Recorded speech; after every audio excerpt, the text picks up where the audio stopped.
All right, hello everyone. Welcome to SEO UnMasked number 41 on July 19th, 2018. Glad to have you with us. I'm Garrick Roth. We have a special guest tonight. I'll let everybody introduce themselves. I am Vindaletta. Hello. I'm Steve Brownlee. It's your boy Jared Hobbs. What's good? I'll at you. Yeah, if you're in England, he won't do consulting for you. He doesn't like the time difference with us pesky Brits.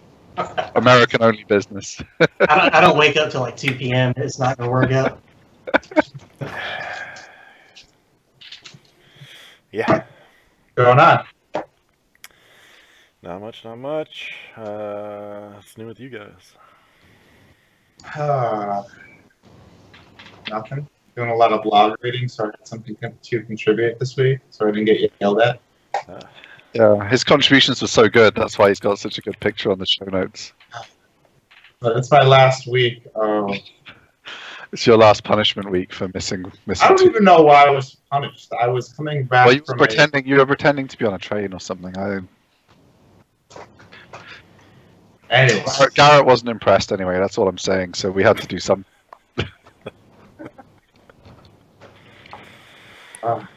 Is that the Diamondback bike, Jared? Oh yeah, dude, I'm about to move, so it's like a wasteland in here except for that bike. That's the same one I got. That's No, awesome. no. This is Sunny Health and Fitness. Oh, okay. It's some cheaper model, but man, it's built like a tank. It looks identical. Are you still using it? Yeah, I haven't in about a week. My sleep schedule's so screwed up, man. It gets too late now. I just mine's been sitting in my basement since I moved into the house. So, dude, I love doing it, man. I love it because I get like an hour just to watch. Like I've been watching Lost again. Yeah. Just like an episode every time I'm on it. Lost is the best TV show that never was and never will be. Yep. Anyway, let's. All I've got that's new is I have to apologize for last week. I was out of line. I defended Van Fishkin's first tweet on an incident, and then 10 minutes after we went off air, he started race baiting John Mueller at Google. So that's all I've got to say really is I made a terrible mistake. It won't happen again. I'm really sorry for defending Van Fishkin. It unacceptable behavior. I shouldn't have done it. Yeah, but SparkToro, bro. SparkToro. Well, he didn't really expose himself until a few days ago, so it's not your fault. I know, literally 10 minutes after we went on air, man. Like I don't know. It's my own fault. Like it's the first time I've ever defended the guy in public, and immediately afterwards he has some kind of complete insanity moment. So we should have known it would happen. Two crazy things happened in one day. I defended Ran, and Ran had a complete breakdown. We can share his avatar from SparkToro.net though. Well, I mean, I think SparkToro.net is, you know, I'm really glad they're bringing that new web design out. Jared, did you see this, man? I did not. Somebody made a better version of SparkToro on SparkToro.net. It's significantly improved. It's got a lot more depth about what the tool's actually going to be.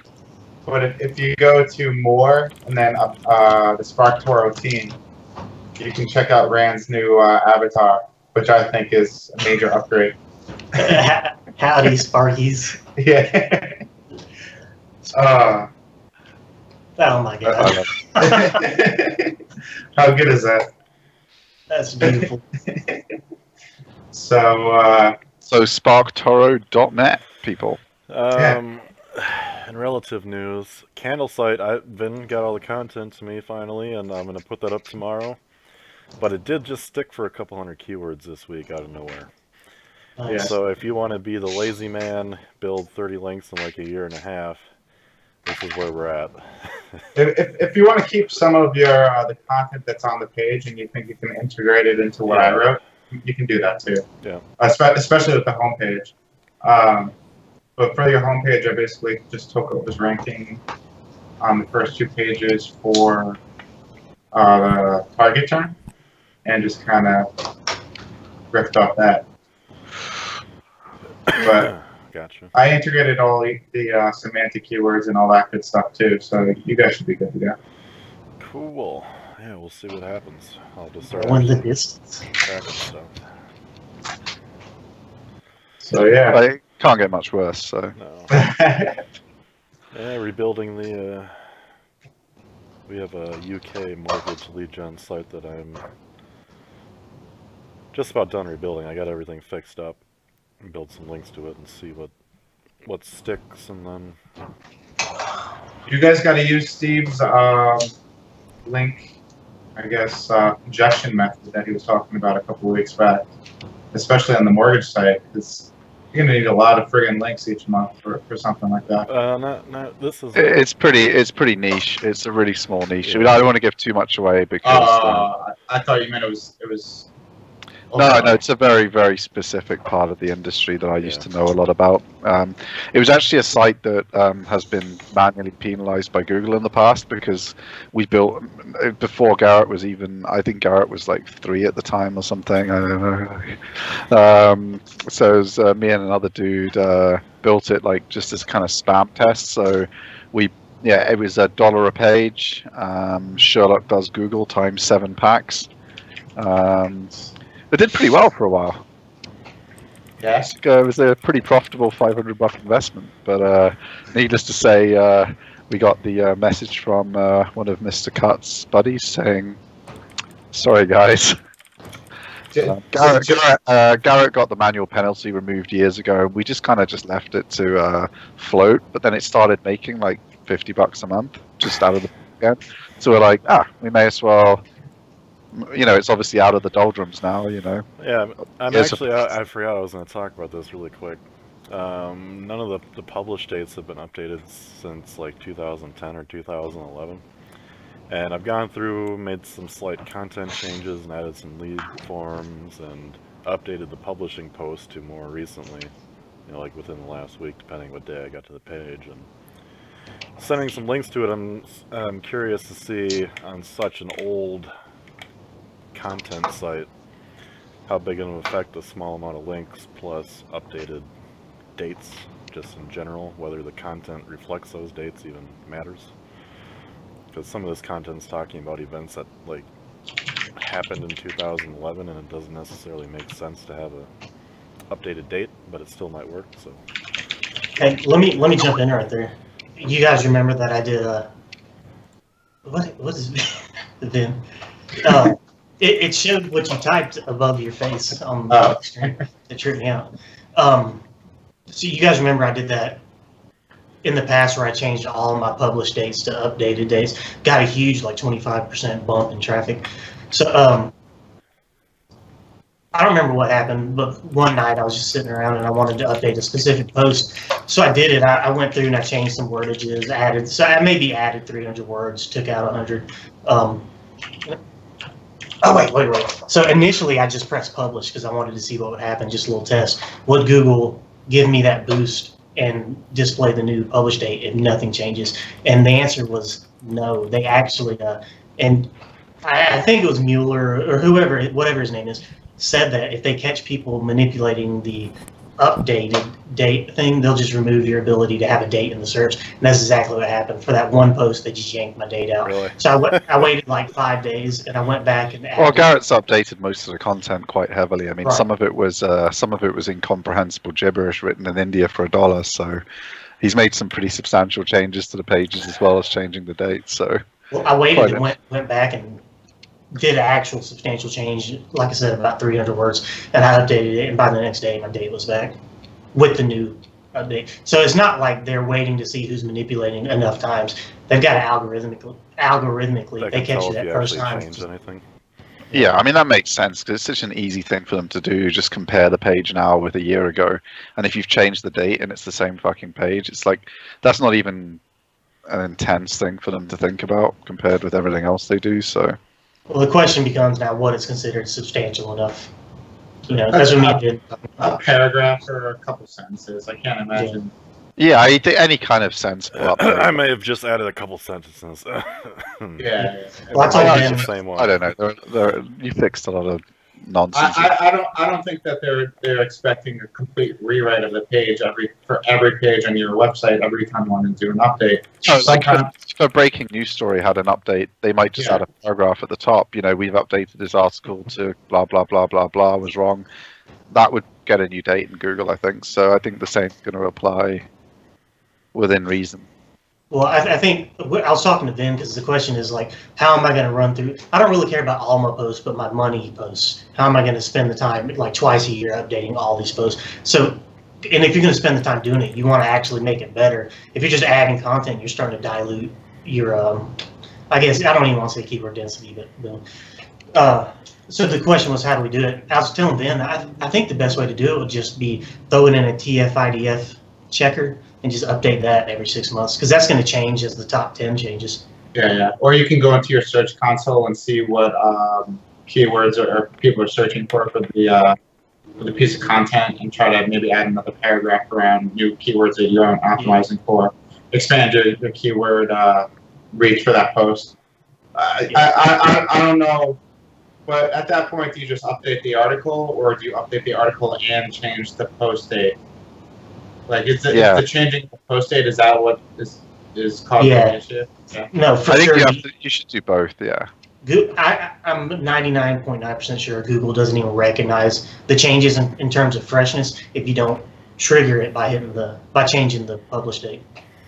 Pretty sure, because I let mine sit for like 6 months where I had changed 90% of my posts. Has anyone done a test where, let's say, you publish something in July 2nd of 2017, and a year later you came back and updated it, but you left the original publish date, but then underneath it said, we updated this guide on July 19th, 2018, and if that triggers anything, or is that more? I don't see that. I see other people just, instead of having the original post date, they just have this post was last updated on such and date. But that's actually something Matt Barbie does, and I removed. If you go to Matt Barbie's blog, MatthewBarbie.com, and just browse through his blog posts, you can see it says last updated on, and that's the only date. That's what I did, but I actually put in the schema and all that crap. Because what I had read is if you have more than one date on the page, there's a chance that Google's going to get confused. So like if you're talking about a patent that was filed in 1960, they can screw up your date in the SERPs, and that'll hurt your freshness.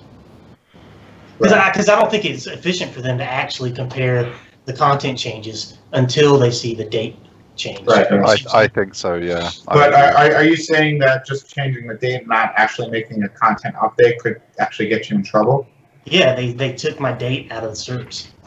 And I didn't wait long enough to watch it tank if it was going to. I waited like 5 days and then did another. So people who are picking like last year wouldn't have seen Jared's post at all.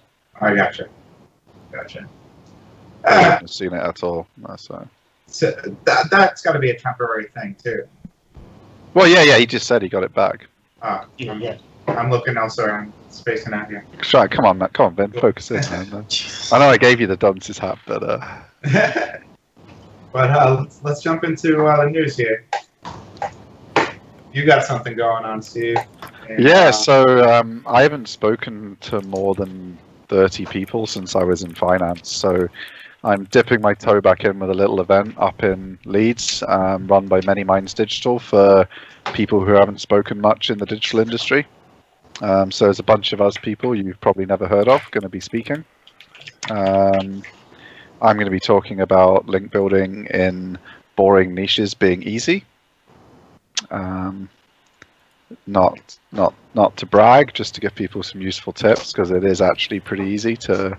Well, it's no harder than in a super interesting niche. Like some super interesting niches are going to be more difficult, just because there's loads of amazing content being put out by people that aren't link building. So your pathetic attempt at a link building link bait might actually be harder, whereas there's basically no plumbers putting amazing content out, so your amazing piece of content on the plumber's site might actually be the best thing a lot of people have seen in the niche. So I'm just going to be going through some tips around that. There's quite a few speakers actually. I think there's a few more to go on the list.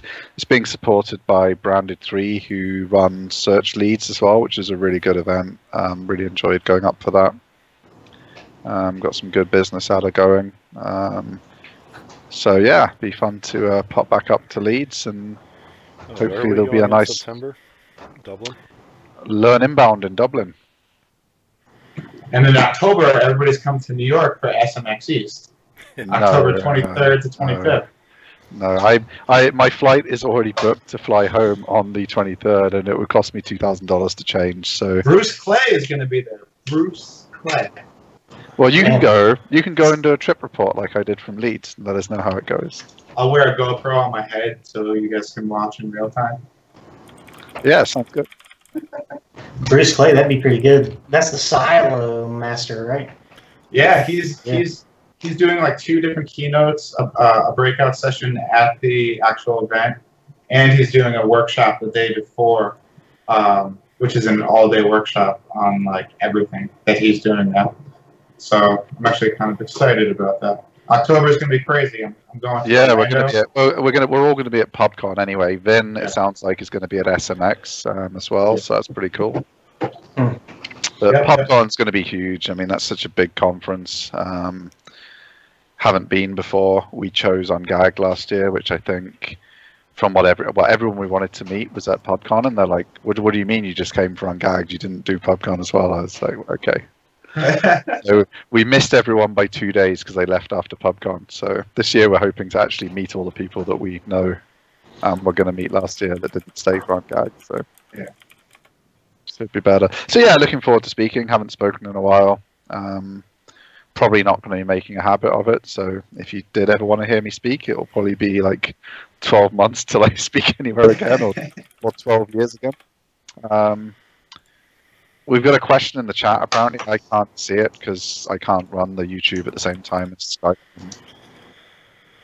As NCA asked, quick question: are these guys worth the effort for GMB, Google My Business, Semantic Mastery? I'm not sure what the reference is. Oh, Semantic Mastery. I know those guys. They're pretty. They've got some good courses. I don't know what particular product you're talking about, Zen. But I've used them in the past, and everything's been pretty up and up. But if you wanna email us or share with us in the chat the actual product, I can take a look for it. Is that the domains authority stacking crew? Yeah. That's Hernan. He's been on Blue Star before. Yeah, that stuff's pretty legit, man. As long as you don't do it spammy. Well, Semantic Mastery actually has a bunch of different products, so I'm assuming Zen here is asking about one that's related to Google My Business. So I don't know which one that is exactly. Anyway, cool. I guess that slides nicely into our next topic because it was the rapidly trying to change the topic and attack Google for something else, Rand Fishkin. Who was railing on them for trying to be like AOL in '98 and be like a portal. There was just another new SERP feature where when you're searching for resorts in an area, it doesn't just give you the like the usual stuff about the resort, opening times. Events at the resort actually are showing now, like so which DJs were playing, that kind of stuff. Well, basically that's what it is in these examples. And so it was giving you a bit more information, so I guess that's going to push people that run those kind of resorts to make sure they're... So how are these getting found? Is it because the resort website is using Schema MarkUp or something? I think it's a new... Or is it within Google My Business? I think it's on Google My Business. Rand thinks it's in Google My Business, but given his track record the last couple of weeks, I'm not going to back that statement without any further evidence. So, dude, I gotta say this tweet really butters my biscuit because think about what. Here we go. Think about what Moz profited the entire time Rand was in charge, and now he's gonna sit here and dog Shopify, Wix, WordPress.com, Blogger.com. Who else? Medium. That one with the crypto coin crap, Steam It. All these people are making gobs of money. Yeah, I want to be like AOL circa 1998 for sure. Weren't they making bank? Mm-hmm. So they still make money now somehow. So, but yeah, I mean, I think Rand's just mad because he's never made money in his life. He just had to steal well, he's made some good money from writing a book about being a failure. Well, he got a nice salary out of that round G investment. Yeah. And and Sarah Bird's gonna make him rich because he still owns what 21% of mods or whatever, and she's turned the company around, so she's gonna make him rich, which is kind of depressing. Probably more so for her. Apparently, the case with AOL still making money is that they have a ton of people on rebill who just have never canceled. Yeah, like a bunch of people still paying for dial-up and crap. Are you serious? Apparently there's people still actually on the dial-up. My grandpa is Holy crap. late 80s, pays $200 a month for the fastest Comcast broadband he can get, still pays $20 a month for AOL because he's worried his internet won't work. That's something to say for net neutrality and all that, for not having neutrality, because everybody's got to pay like $60 minimum just to get online if all they're doing is checking their email. Like, why not let them have dial-up? Yeah. For $3 a month. But there is a portion of the market, sadly, that believes if I don't have AOL, I can't use the internet, even though he writes a check every month for $200 for broadband connection. Wait, I can cancel AOL. No, dude. Oh. Don't. And don't cancel your acai berries either. Man, I know people who still had their business websites hosted on Yahoo when Yahoo finally like sold that off and stopped doing it, and they were like totally confused. Like, what am I supposed to do? What's a GoDaddy? What are all these new companies? I've never heard of them. Dude, I still got GeoCities and AngelFire for my main sites. My old company that I used to work for in the financial services space, you know, they just, most normal people don't know what a hosting company is, so it's not really that surprising.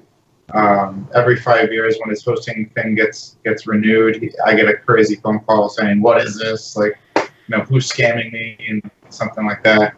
And then I have to re-explain what hosting is every 5 years because they don't remember. Someone's dad's taking $500 from me. Yeah, it's well, we talked about that article, didn't we, a while ago, where it was talking about how hosting companies that just changed all of their hosting and called it like cloud VPS instead of. All it is a VPS, the same as it was before. There's nothing cloud about it. It's a set amount of. Yeah.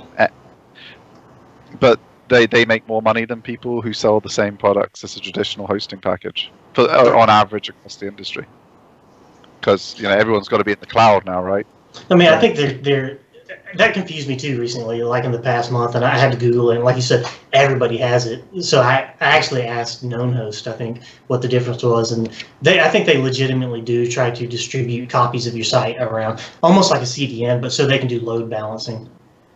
Oh yeah. I mean, I'm sure there's some legitimate ones, but there's the one that was giving the free cloud hosting away at Ungagged, and all you got was something that took 7 days to spin up, and it was just a normal VPS. They were pretending it was cloud. They're just a hosting company. Whereas you go to DigitalOcean or, like you say, KnownHost or someone that's real cloud, just I'll have a Linux VPS, CentOS, whatever. Click a few buttons. 4 seconds later, it's spun up in the cloud. Yeah. Spin it down in 2 seconds.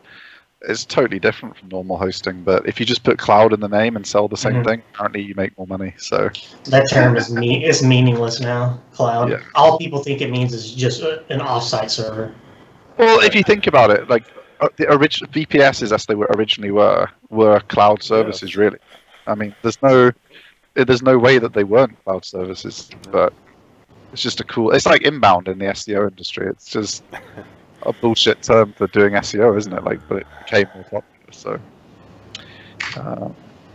we're all inbound specialists now. What's our next thing going to be? I can't remember what everyone's going to call us next. So. Growth hacking ninjas. Oh yeah, growth ninja. I hope I'm retired by then. Well, we have to coin the next phrase. We've got a word ninja, 2 link ninjas, and a tech ninja on this call right now. Don't associate me with that shit. Go sharpen your sword, boy. I want to be Rockstar now, like that one guy from Yahoo. You have to be speaking at MozCon to be a rockstar. That'll never happen. No, you'll never be a rockstar, man. You'll never be that lame. You're okay. Well, unless you become a natural rock star, then you can be a rock star. Hey, Lil Wayne's a rock star. Number one on I iTunes, can number be a rock one on star. number one on iTunes downloads, then you get to be a rock star. Otherwise, no. All right. Vin's a rock But you won't be doing any of this technical SEO shit if you're number one on the iTunes download chart. So. The podcast count. So, case If study. you get a number one podcast, that'd be pretty cool. Alright. I'll give you rock star status for that. Definitely. What's this case study, buddy? Well, you've read it, of course, Vince. So I was going to ask you some questions about it. Is this your major SEO news that you're busting my chops about? I told you I don't do SEO news for the show. I find SEO very boring, so I find marketing things from around the web to share instead. I told you if you want SEO news on the show, you have to find it yourself. Fine. I really So hit me with your questions here. Yeah, I didn't like this article either, but. All right, so let's read the article. You take the first paragraph. I'll take the second. Yes, Mr. Hobbs. Steve shared an article from ThriveThemes.com. The only reason I shared it was because it was more because of the content Thrive Themes had put together rather than the content of the article. I think they've done a really good job of telling a story with this person who it's like a kind of, we've all seen the ClickFunnels bullshit where like Russell gets someone on, they speak for 2 minutes and they're like, oh, I was dying, I lived in my car, my neighbor drove over my car with their truck while I was in it. I cried myself to sleep because I couldn't get out of my car. And then I found ClickFunnels, and it's just so, it's. I don't doubt the person's made loads of money or whatever, but that's not their story really. Whereas this is just they've told a really clean story as part of their content marketing effort with a real person, and it's believable from beginning to end. The second half of this article is absolute horseshit. It's It's a bit too long. They were running out of things to say after they told her story and started getting into. I mean, they got a couple of good digs in. They got her to insult lead pages for them, like lead pages. They got some really good. They got some really good. Don't tweet this is in here. Like lead pages A/B testing's rubbish. I don't like how their graph. They don't use numbers. They say on this one specifically for A/B testing, small win, small win, small win, small win, small win, big win. You have no idea in what context this is. They might have gone from like 100 conversions to maybe 175 per month. Like, relatively not good. Well, that's the standard SEO graph, like you put in your reports. Yeah. And guys, I know we got some new faces in the chat tonight. Just letting you know that the links to all these articles we're talking about are in the show notes below the video. Yeah. So right now we're on the ThriveThemes.com link. Yeah. So, like I say, this one we're talking about not was her story super interesting, just because I thought it was a pretty good piece of content marketing for Thrive Themes, because they got to walk through like all of their product features, and she casually shades all of their competitors throughout, which is obviously pretty good. But it just gave them a way to show like here's how an actual business. Someone who didn't know, which is their target market, like they're not targeting Jared, who's going to be like, I want to build this myself every time he gets to a new feature. Like they want someone who's thinking about lead pages or ClickFunnels or something. This table actually has numbers in it. They got 1.36 million impressions on a light box, so they got good traffic. But they're not I do like the ones without. I do like the ones without numbers. Small win, small win, small win, small win, big win. It's a quality graph, man. I don't know what you. Well, going from one. I'm going to put that graph on our website. I'm going to put that graph on our website, but with a few links, a few links, a few links, a few links, a few links, big links. 2.3 million impressions and a conversion rate of 0.6%. I've always been a fan of Thrive. We talk about it a lot.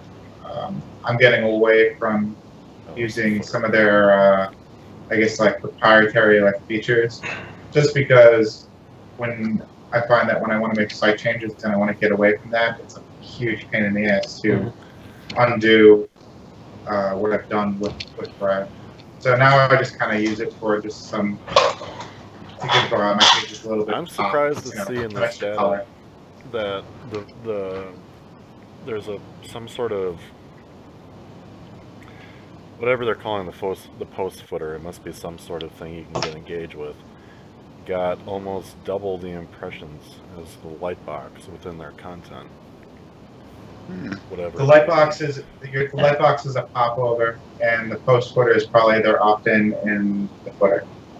But, yeah, but how's it getting twice the impressions if you're popping the everyone has lightbox? to see the popover. You can set the popover to only new users or only users that see a third page or something like that. I did not know that. Yeah, but obviously the footer is site-wide, so you're going to get more impressions. I could be wrong, but that's my guess. I guess I interpret post footer as, like, I'm sure it is like the same thing site-wide, but I would assume this number is just for this post, the same as this lightbox. Yeah. I would guess. I don't know. It's hard to say. Yeah, I know that those type of advertisements on most plugins and most tools like that, they have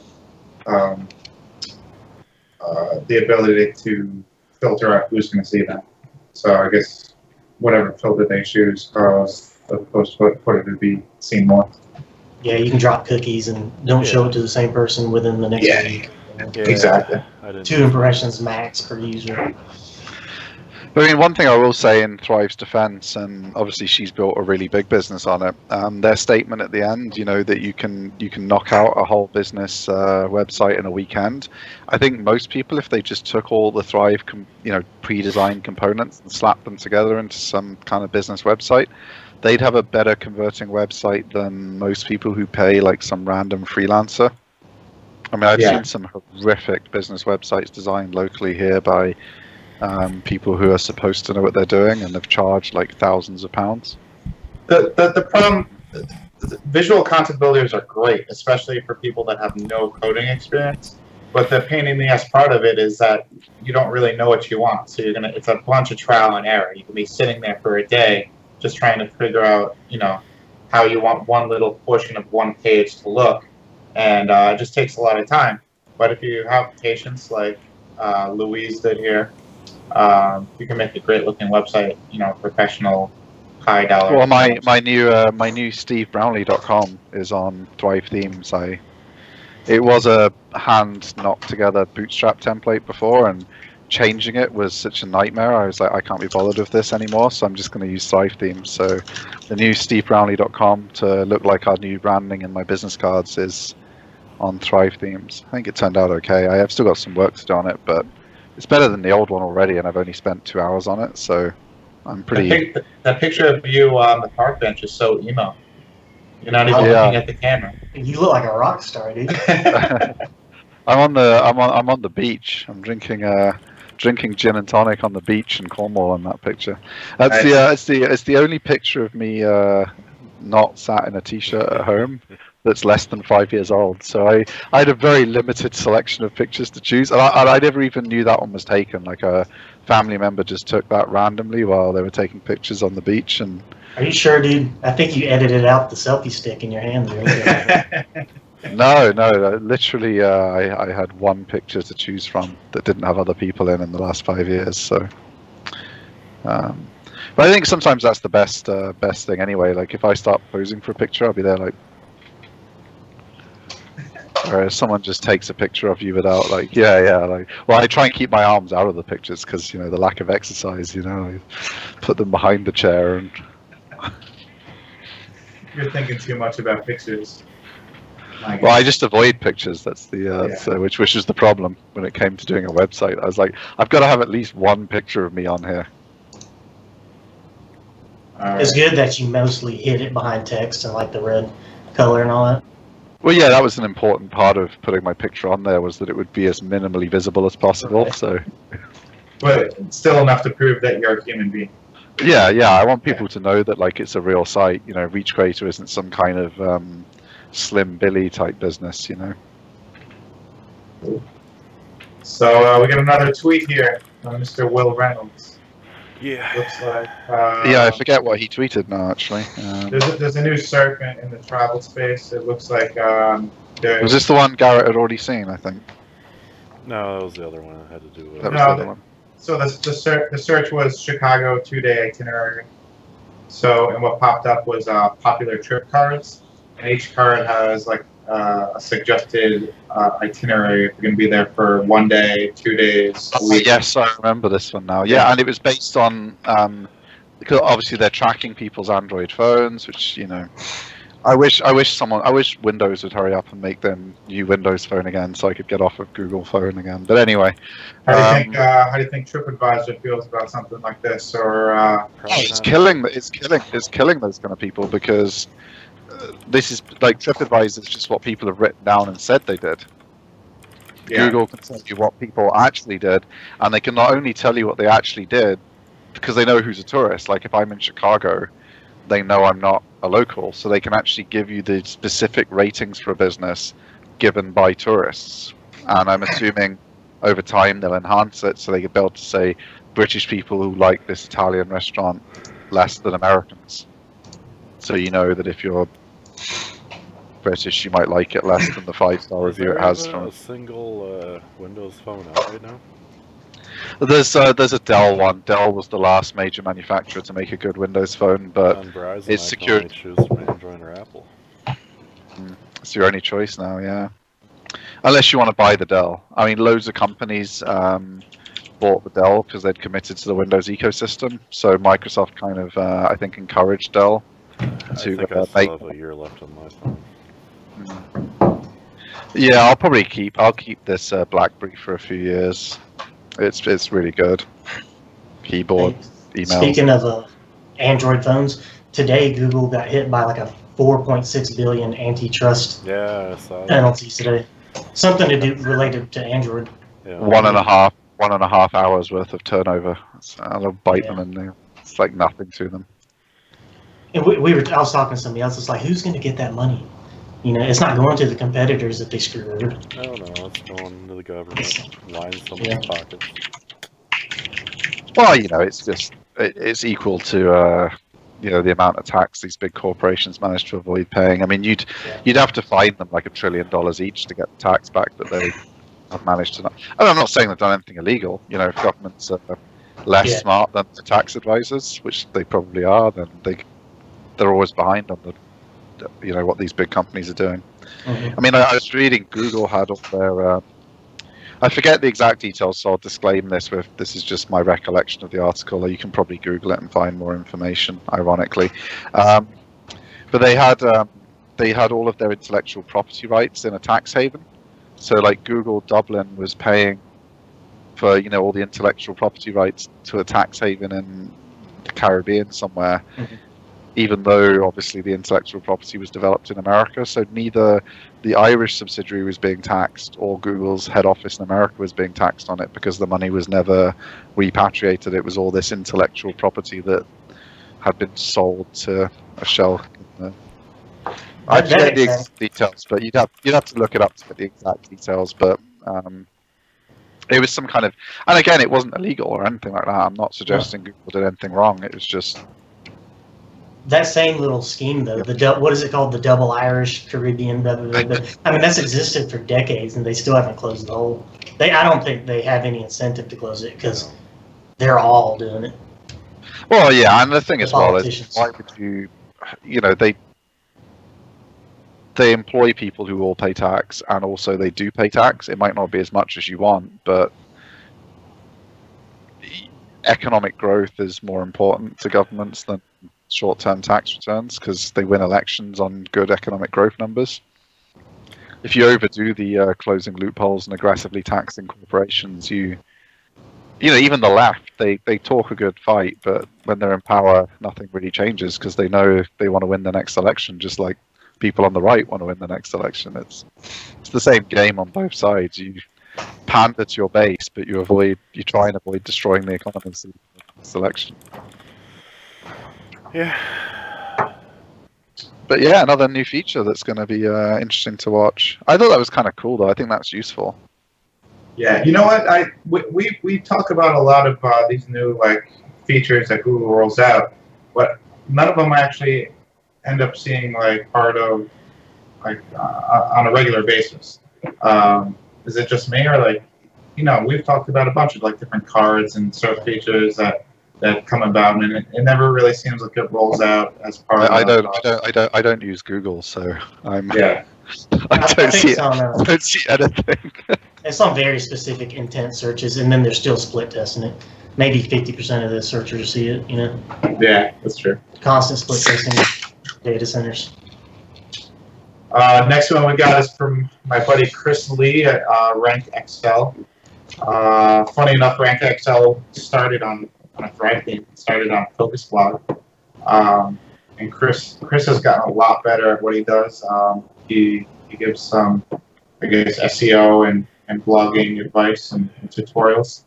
But this particular blog post caught my attention because it's backed by data, and he's one of the only guys I know that actually split tests his conversions on his blog. And he found that the highest converting email opt-in form actually was the one in his footer. And he's got some data in the blog post here that proves that. What he did is he got rid of his sidebar on all of his blog posts, and the only opt-in was in the footer, and he experienced the best opt-in rate. I think it was about 12% of all views opt-in to. I think Matthew Woodward did a similar experiment actually a while ago, and he found that his most effective one was his content upgrade at the bottom as well. So, like, he would do a post. I forget the exact example, but he would do a post like how to how to A/B test your I don't know. It was something like how to A/B test XYZ, and then he would have at the bottom opt in to get my free 20-page A/B testing ebook, and those content upgrades at the bottom outperformed all of his pop-ups, everything else he was doing as well, because people who'd read the whole piece, they're obviously like thirsty for more because they've read this whole 5,000 word. It's a squeeze page, essentially. Yeah, it's leading them on, and it's like if you read the first chapter of a book. That's why Amazon gives you can try a book out on Amazon, and once you start reading, so it makes sense from a conversion point of view that it would do well. But I think what people struggle with is coming up with good content upgrades for every post, because sometimes you have a really good idea for a post, and then you're like, oh Jesus, I've got to make something unique to this post that I can get people to opt in now at the bottom, and that's where I think we don't see it being done more. Yeah, you do something site-wide, like this other guy, Jason Swank. I was actually on this podcast a couple of years ago, and he promotes the footer idea as well, but he has like a tool instead of an opt-in, and eventually the tool leads you into opting in, but it's a bit more interactive.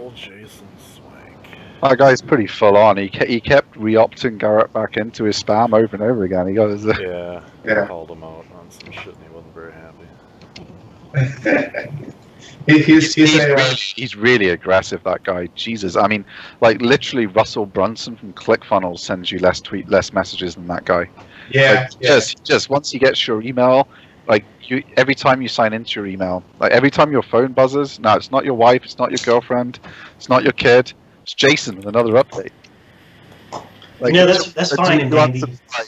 He just keeps going, man. It's like some kind of joke or something. I was like, what? He gets you on Facebook too. That's actually we were talking about Mobile Monkey, and the competitor is MiniChat, and Jason uses MiniChat to automate his marketing messages on Facebook. So through my email opt-in, he found me on Facebook and was marketing to me through Messenger. To be fair to Jason, though, I mean, business coaching is a really tough thing to get into and do well at, and you meet all these.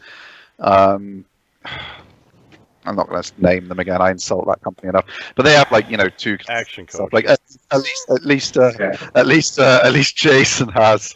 He has a lot of people that pay him money, and so he's actually it's just a bit much for me. You gotta be careful with that logic, though.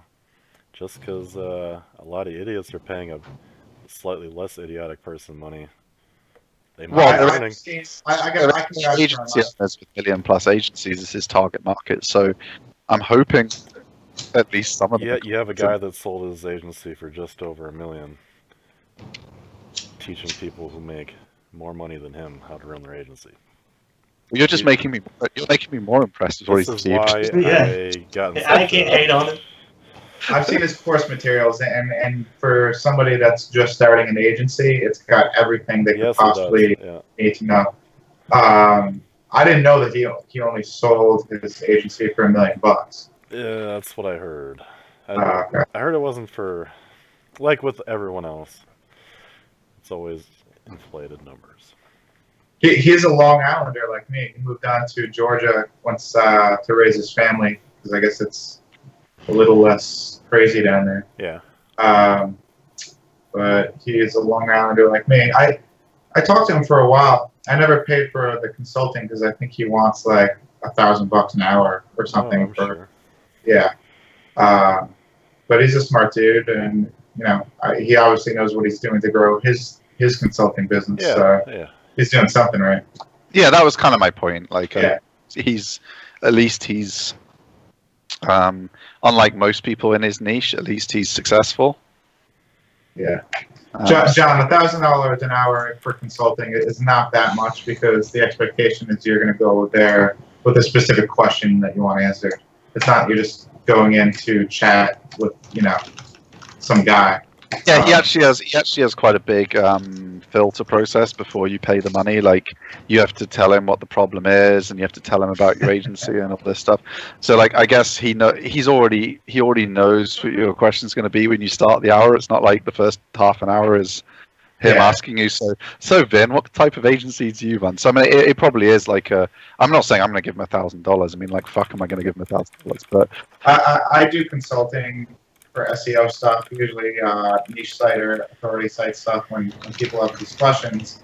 Because when people order from word agents, they automatically think that they can just chew my ear off on the phone about SEO. So that just led naturally into consulting.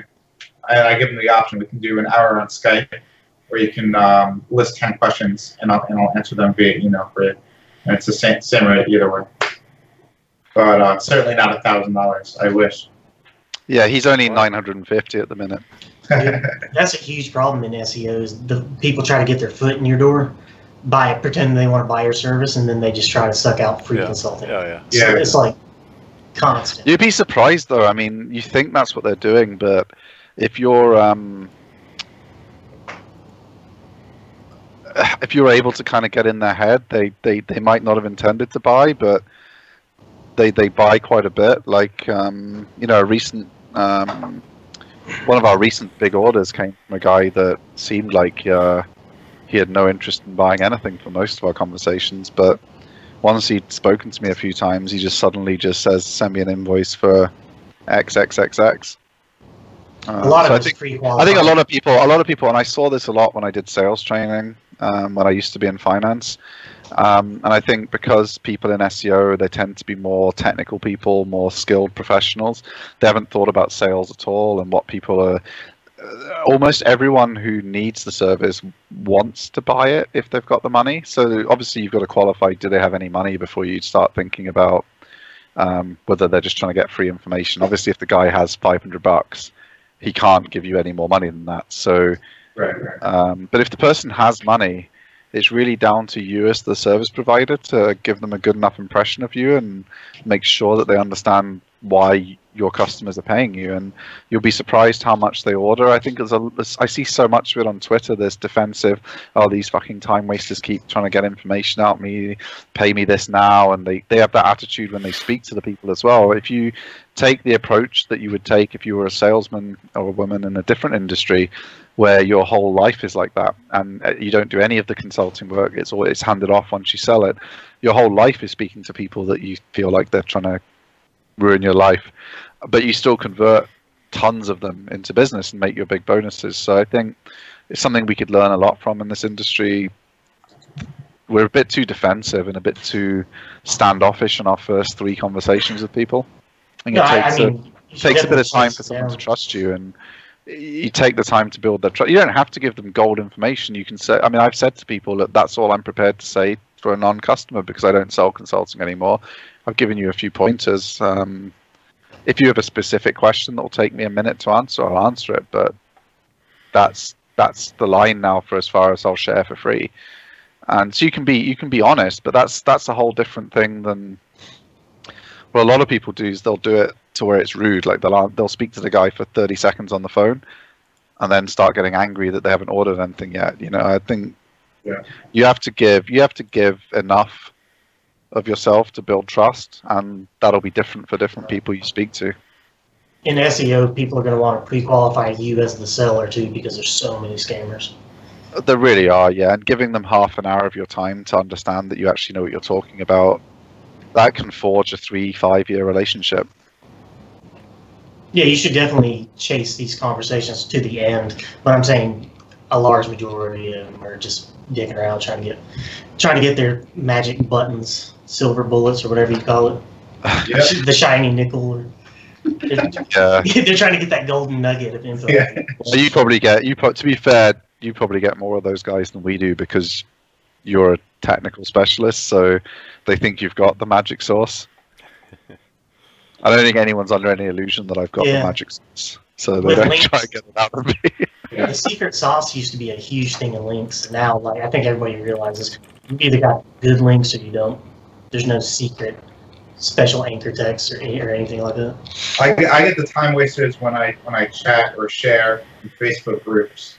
Like you share your opinion in a comment in a Facebook SEO group, and then I get 5 messages from people I've never even spoken to before, asking me very direct questions to elaborate on what I was talking about. So it's kind of annoying, but... And that's something that we've spoken about before, though, for that kind of filtering. We've been putting out content on purpose that answers common questions that people ask. So instead of having to answer people's questions directly, I can just say to people, look, I don't do consulting, I can't advise you on that, but here's my guest post on Brand Builder, so I talk about how you do that analysis. So read that, off you go. And if you prepare that kind of sales support content, you can appear really, really helpful without it becoming a big time sink, because you're just giving people links. Oh, got a link for that one. And if I haven't got a link for that one, and I answer it more than 3 times in a month, then that's the topic of my next guest post when I get invited, so that I've got it available for the future. So I think you can definitely save yourself a lot of pain with those kind of people, because you'll send 10 of those, time wasters the link. 3 of them will be great customers, and you've given them all the same great service. So even the time wasters will remember you when they have got money. That's actually my guest post on SERP about doing content for service pages. I share that all the time just for that reason, because they get the question, and that guest post is still very relevant. I think it was put out in 2014 or 15, and I still share that today all the time. Yeah, so if you're watching and you have a marketing or SEO blog and you want me and Vin to contribute, we'll still be sharing that bad boy in 6 years' time to everyone who messages us on Facebook. So you get a lot of long-term traction for your blog post if we do a guest post for you. So there you go. Hey, this next one from Search Engine Land I actually got for you guys. Yeah, it's from Julie Joyce. I agree with most of her on this. This is kind of... That's good news. I was worried that we failed like 14 out of 15 or something. No, my thought was that for somebody doing their own link building, this would be a great checklist as far as to gauge the quality of the site. And so you don't have to look at the Ahrefs. You don't have to look at a domain authority or a domain rating or an Ahrefs rank. You just go through this checklist of 15 points and determine, is this a good site or a bad site? Do I want a link from this site? Yeah. Running through it really quick. Number 1 is the site indexed by Google. It should be. You want to make sure. How do people find sites that aren't indexed in Google? That was my thing. Right. It's like how do you? What are the options for finding scraping on Google? How to find the site? Yeah. Bing. Yeah. I didn't really get how you would. Contact information on the site. She takes a little further than I would. I don't necessarily care that they have a phone number. Doesn't mean a site isn't credible, or stuff like that. And well, you can't phone Google. Does that mean Google My Business is crap? I mean, certainly they need some sort of contact form or an email address or something, some sort of social media outlet you can get into contact with them. But Well, how are you going to build? How are you going to build your link Right. if you can't contact them anyway? So this list, I don't understand how this list is. It actually gets it gets better. Is the writing any good? Yeah, obviously not everyone in the world is the best writer, but it should be decent. You know, you can tell between someone that has just shoved up a bunch of outsourced dollar page content versus someone that just took the time to write it and did the best job they could. Is there insight in it, or is it just fluff? You know. Yeah. Number 4, traffic. Going over paid links a lot these days. Something I look at. The very first thing is SERP stats a lot more accurate than Ahrefs, but I just bang them into Ahrefs and look at their organic traffic over the last year or two and see, is it obvious they've had a super big decline, because that might indicate they've been penalized in some way or whatever. You know, something you need to look into, and why they're losing so much traffic is you might not want to link, obviously, from someone that's been penalized, or maybe they're just losing traffic because they don't publish content anymore, and maybe, I don't know, it could be a lot of stuff that, okay, I shouldn't say that. You still might want to link from them, but if traffic's on the decline, it's a good sign that they've been penalized usually. Nearly every site selling links these days has been penguinized. Yeah. You can look at SEMrush and just, they start selling links as soon as they stop generating ad revenue. There is still a good number. They're hard to find, and that's kind of what separates us from... Well, there's providers like Jared was saying who specifically just sell. Yeah, I mean like PBNs and crap like that. Yeah. Not well, they're not even PBNs. They just look for their whole strategy for finding paid link partners is to find sites that have just been penalized and say, I noticed your site just went to shit. Do you want to make an easy $50? Yeah. The niche edits and all that crap. Oh yeah. Oh no, that's even worse than what I'm talking about Steve here. and I had a fun dig into some stuff the other night. Holy shit.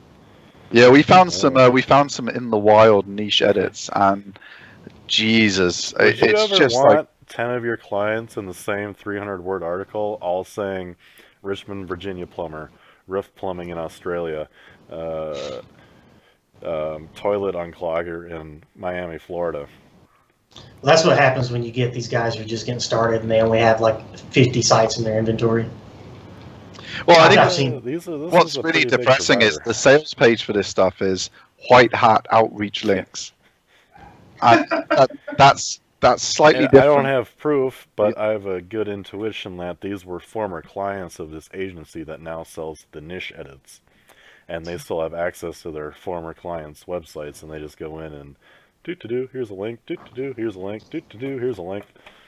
I'll tell you what. It's kind of awkward. Like, it confuses me that niche edits has become a phrase that loads of people are using on their sales packages, because years ago, niche edits everyone thought meant hacked links. Because it did. Yeah. So I don't understand why you would put it on a sales page that says white hat outreach links, and then the product description is niche edits or something. It's like, but today's definition did it sound cool when you were doing the today's definition is that you're just adding a link to an old post that has existed for a while. But back in the day, it's like you would hack the link and drop. Have you found anyone doing it where it looks genuine? We have yet to. I've seen samples for several of the big providers of old post links. I won't say niche edits, so I don't want to target anyone individually, and it wasn't just the people calling it that. I've seen about 8 now. I shared a bunch. Does it very well. Yeah, it's kind of crazy what they look like. I mean, they look like hack links. I mean, I'm not saying they are hack links, but they're done so badly they may as well be. They're not doing plumbers on one page. But what they're not doing like legitimate MySQL injections, or they're doing MySQL injections to expose user accounts and passwords, and then they're physically logging into the servers and placing these links. So like the current niche edit guys that I know are selling hacked links, they'll tell you, oh, this is legitimate white hat outreach, because that's the cover story they have to have in order to even sell these above water. But the trick is when suddenly these sites who are doing legitimate outreach can give you a 24-hour turnaround time. Right. You know what I'm saying? So they have a list. They have a list of sites. Webmaster was asleep. you know, at 4 a.m. he logged in to pop the link live. It's like, I don't know. I what I say to people is like, if it's suspiciously easy, what you're being offered for a very low price, it's probably not good. And what really frustrates me, and I'm appearing in a SEO roundup soon. I forget which site it's appearing on now, but talking about Black Hat, and that was my kind of main point was, if you're looking at buying something, like if you went to a market in Spain on the beach run by a bunch of random people with watches thrown on a towel on the pavement, and they all are Rolexes, but they're only €20. Like, do you really think you're getting a Rolex? Like, but somehow in SEO you've got these freelancers, and they've got clients. They can't get the links. They can't get the content, so they outsource to things that are definitely too good to be true. Their clients are on the hook for this mess for forever. Right. You know, until they hire someone really expensive to fix the mess they've got into. And it's such a damaging thing for our industry that, because I'm totally pro Black Hat. If you know what you're doing and you want to do Black Hat, great.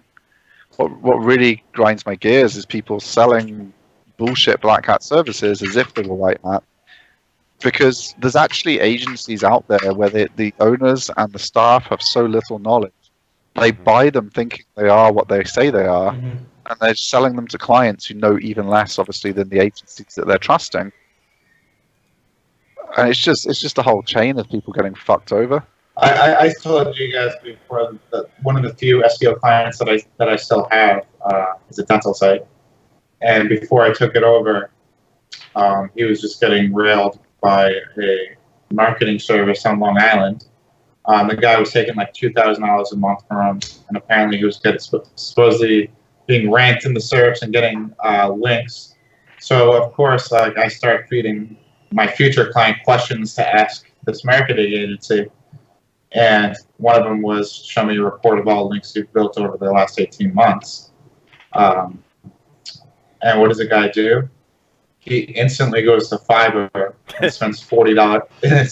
Spends $40 on links, and 3 days later delivers a report from Fiverr with the date on it from 3 days prior, and saying this is what we built for you over the last 18 months. And we wonder why when we go in and we see a small business, they think we're a bunch of jokers. Right. Yeah. Steve, I mean, we're shocked by that as an industry, and yet 80% of us in the industry are doing things like that. Maybe Steve, you were saying, why would you buy a $20 Rolex, knowing damn well that it costs $20? Another thing is, well, I mean, like I said, by all means buy it if you know it's a fake Rolex and you just want to have a fake Rolex. Well, another thing to ask is if these guys have like we were talking about, the magic bullet, and it's so effective and they have all this access, why aren't they using it for themselves to make zillions? Right. That's another question to ask. And so for like the hacking guys, it's obviously to distribute the responsibility and to not leave that paper trail back to them. But yeah. It's good fun. I'm selling my spam package for $300, guaranteed to get you to #1. Well, how come you're not spinning up websites and nailing your own sites for that 24/7? Right. Yeah. Well, we're selling a reverse pyramid backward triangle content link strategy combined. It's $47, and you get something. I am not related. I'll take two. This is Steve's new. You can ship it to me on PokerStars. Forget iTunes, baby. Ship me 99 cents on stars. But Mr. Garrett, is there any other points on Garrett? We can run through here really quick. Does the site openly sell links? To me, it's red flag for two reasons. One, you can say I'm wearing tinfoil hat, and Google can easily, excuse me, scrape that and say, like, there are webmasters out there just explicitly say, we are a TA35 site and we sell, you can have a sponsored blog post for this. I believe those sites just get devalued, and I think there is some data proving that they just get a blanket devaluation because of that kind of stuff. I know a lot of people disagree with me, but I just don't like to fuck with it. Are there any site hacks? Julie's mentioning stuff like commonly Viagra and Cialis is a pretty common injection. usually when you see stuff that's injected, there's going to be a lot of other warning signs before you get there. Like, sites aren't updated, their content is really old, and it's just like a link spammy piece of shit looking site. For the most part. Sometimes good sites do get hacked and injected. But it's something to look for. I don't normally look for it because the sites usually turn me off before that.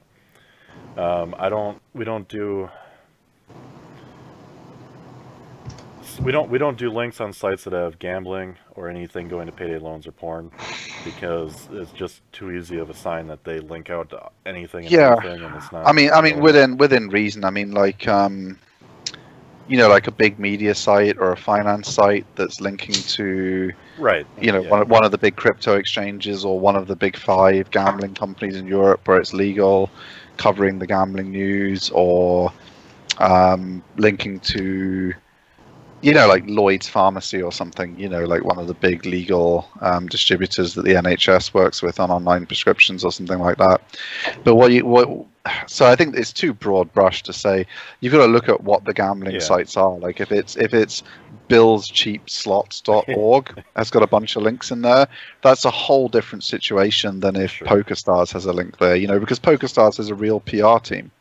They can get coverage from newspapers and shit. Like, so obviously some small blogger, if they've done some amazing link bait and it's got coverage viral everywhere on the web, you know, like one of Daniel Negreanu's more rake is better memes, and there's all the YouTube coverage. Loads of people are going to write about that on general blogs, and so you've got to think about what type of company the gambling, payday loan, drugs, or I mean, I think porn. Although, I mean, TechCrunch linked to Pornhub, didn't they? When Pornhub did their like weird fetishes of Scotland link bait, you know, like, but we're talking 99.9% of the time. Yeah, she's right. Well, I feel like you got to say common sense things like that, though. It's because people can kind of, you read a check like site. If you went through this checklist literally, like you'd end up not wanting anything. Some of them will be really good sites. Like, does the site rank for his brand number 8? We've already looked for traffic. A site that already has traffic probably is ranking for its brand in the top 5 pretty easily. For that one, I like to use the info operator on Google. So you just do the info operator and the domain name, as long as it comes up number 1. I think one thing I'll say is this is almost like a link buyers checklist, because none of these these issues come up if you're building links naturally. Because here's how you build links naturally. Of course, you've done a link bait about, I don't know, like fat dogs or something, or fat cats, and it's about diet for cats. So you just type in diet for cats and find all the people blogging about it. And so, like, the top 40 or 50 results on Google are all people that rank for all the keywords related to it. So they have none of these problems because they rank well on Google for things to do with your site. Like, you're not going to find a cat site in 4th place on Google linking to cheapaydayloans.com. They would have been penalized already. So this is really like a link buyers checklist where you're trying to find the few good ones you'd like to buy a link on. So I'm not sure anyone's going to see half of these crazy problems unless they're like on page 10 on Google, doing 100 deep each time, so they're on like the 1000th result or whatever. Number 10, really quick. Does it look like it's made to sell or host links? It should be pretty obvious to you that site's either a PBN or just a link farm or some spammy piece of shit. She makes a point number 11 for visually impaired users. I can tell that's not what her point is. The point is, people that are using sites as link farms will commonly not underline the link or put it in blue, like normal practice, so that users can't tell there's a bunch of links in it. And then, like, all of a sudden you highlight a 400-word article and there's 30 outgoing links or something retarded. It's that's the thing with the hacked links is they'll put spanned text decoration none.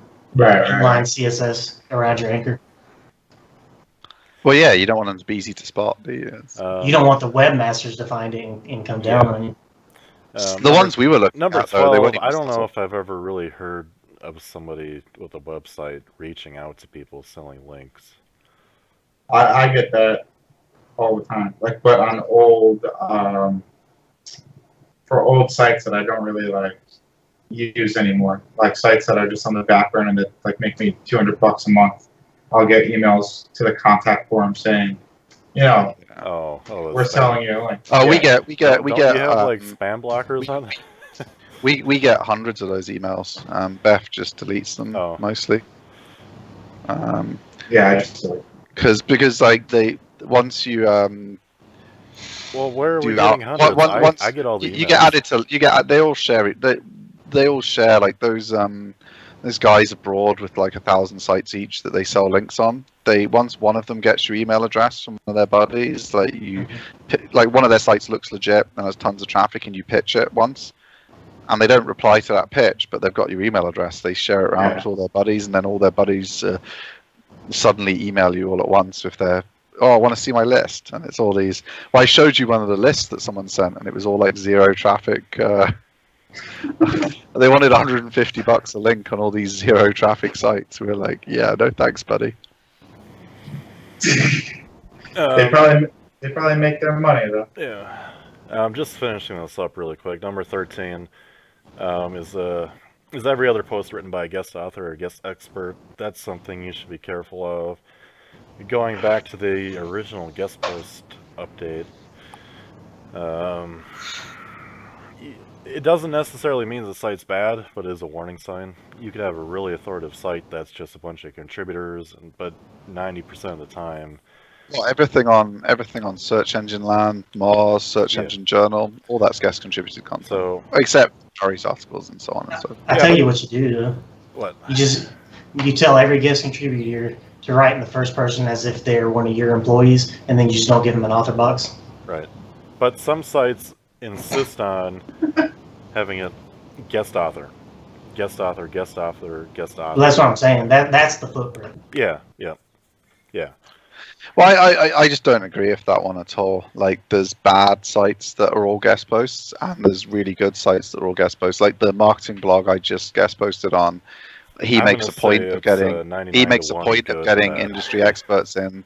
He invites you and makes a point of getting industry experts in to talk about a topic that's useful to his community. Well, look at the thousands of link sites I've looked at. It's 99.9% shit if they're guest posts. Right. Yeah, but you can't. I don't think you can use that as a differentiating factor. Like, you looked at his site; they're all guest authors, but that isn't the reason you'd think it was good or bad. It's good information, good articles. Well, right. Actually known experts. Let's say you only had number 13 to use as a metric. That's the only piece of thing you could use to filter. I will take 99.9% of the time being right and skip over that good opportunity in the sake of time. In the sake of well, that's why. Yeah, but we don't live in a vacuum like that. I mean, we have other indicators. Right. Yeah. I just don't agree with that one. I think if they're moderating and they're editing the content, then it's fine. If they're just accepting whatever and hitting copy paste, boom. I would say if they're all by, I think the warning sign is where the topics are really random. The typical spam blog. Warning sign. It's more a case if you look at the list of articles they've recently published. Like if you were on Search Engine Journal and there was a random payday loans article, every other article or whatever, like that kind of thing. I'm not saying they would ever do that. I don't think they do. Yeah. I'm not suggesting that. I just mean if you looked at a site like that, it would be a warning sign if they suddenly had those kind of guest posts. So I think the titles matter more. A coherent theme that was clearly moderated, like Jared was saying. Right. Cool. Anyways, number 14, I disagree with real quick. Engaging through social media.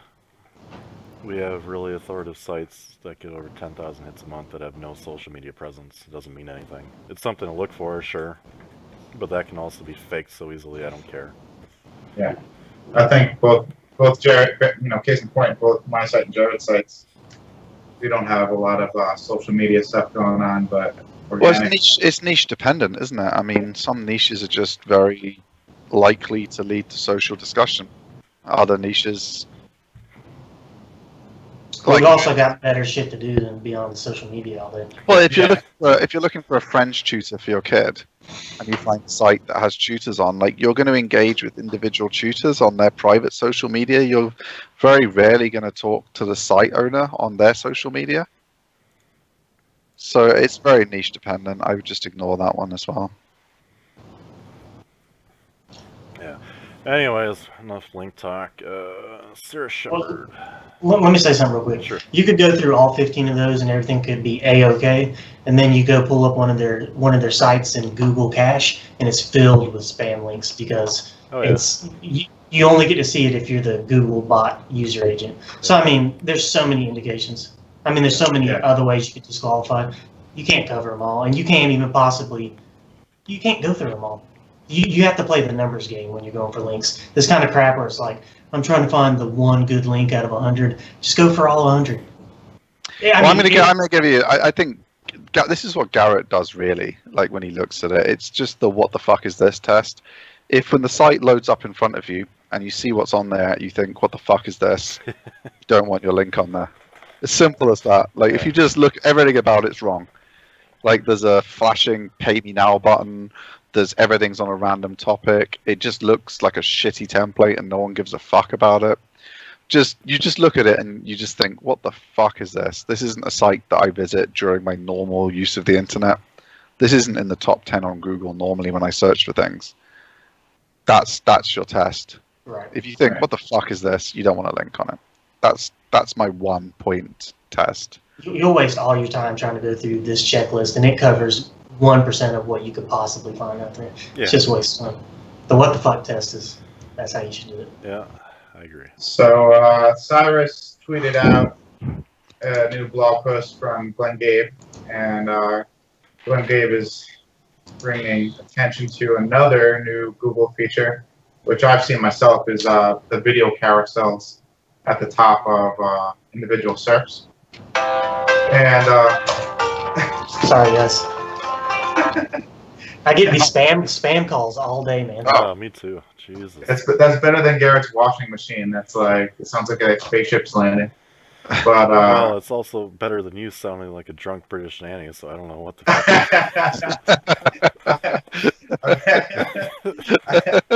I forgot that we had that. Oh man. Anyway, video carousels are basically, what happens is if your site appears in the video carousel, your site is removed from the SERP itself. And the problem that's happening is there are listing sites that actually don't have videos on the page, or the video content on the page is secondary to the content. So it's not actually answering the question of the intent of the searcher, and they're getting removed from the SERP. So lots of people are losing massive amounts of traffic because of a stupid little quirk like that in Google's new carousel feature here. So it's kind of scary, actually. I noticed they're all YouTube on this one. Has anyone ever seen one? I couldn't even make it come up when I tried some searches here. That's more the antitrust problems they're going to run into. Let me tell you this. Speaking of this, C. Carter just showed me a new one, because you know they're always having to tweak their scrapers because if Google changes some of the HTML or whatever. He found a new one where, I can't remember the exact search term, but it was something like, how do you return a foam mattress? So how do you repack a foam mattress? So the #1 result was a giant ass YouTube video, and then they actually had, so if you think of the timelines this long, they actually had a little snippet of the timeline that best supports the query or whatever. Really? And so, but the thing is, you don't even click it and go to YouTube. You click play right there, and it plays right in the search. Right. They actually have an example down the page on Glenn Gabe's post. You know, there's a carousel, and there's one YouTube video, and then there's 2 Alibaba listings for fidget spinnings. And he opens up those pages and shows that it's a product category page. It shouldn't be listed in a video carousel. And all the way down near the footer, there's one tiny video in the sidebar, and that's what's actually taking the product category page wow. and added into the video carousel. So it's completely destroying that page's organic search visibility just because they happen to have a video in the sidebar of a product category page. So that's a serious issue. it's mainly with e-commerce sites because, I'm a guitar player, so if I go to like musiciansfriend.com and I'm looking at guitars, they usually have like a video description of the guitar in addition to the actual product description, and that's like an example of something where this would happen. John Mueller's answered though, because apparently people wanted to get out of it. Apparently you can disallow crawling the video file, and you'll return to the blue links. Yeah, but you got to wait until you fucking lose traffic before Yeah, and then one of your competitors doesn't disallow video, and they get that slot instead. Yeah. But they're not getting screwed over how you were.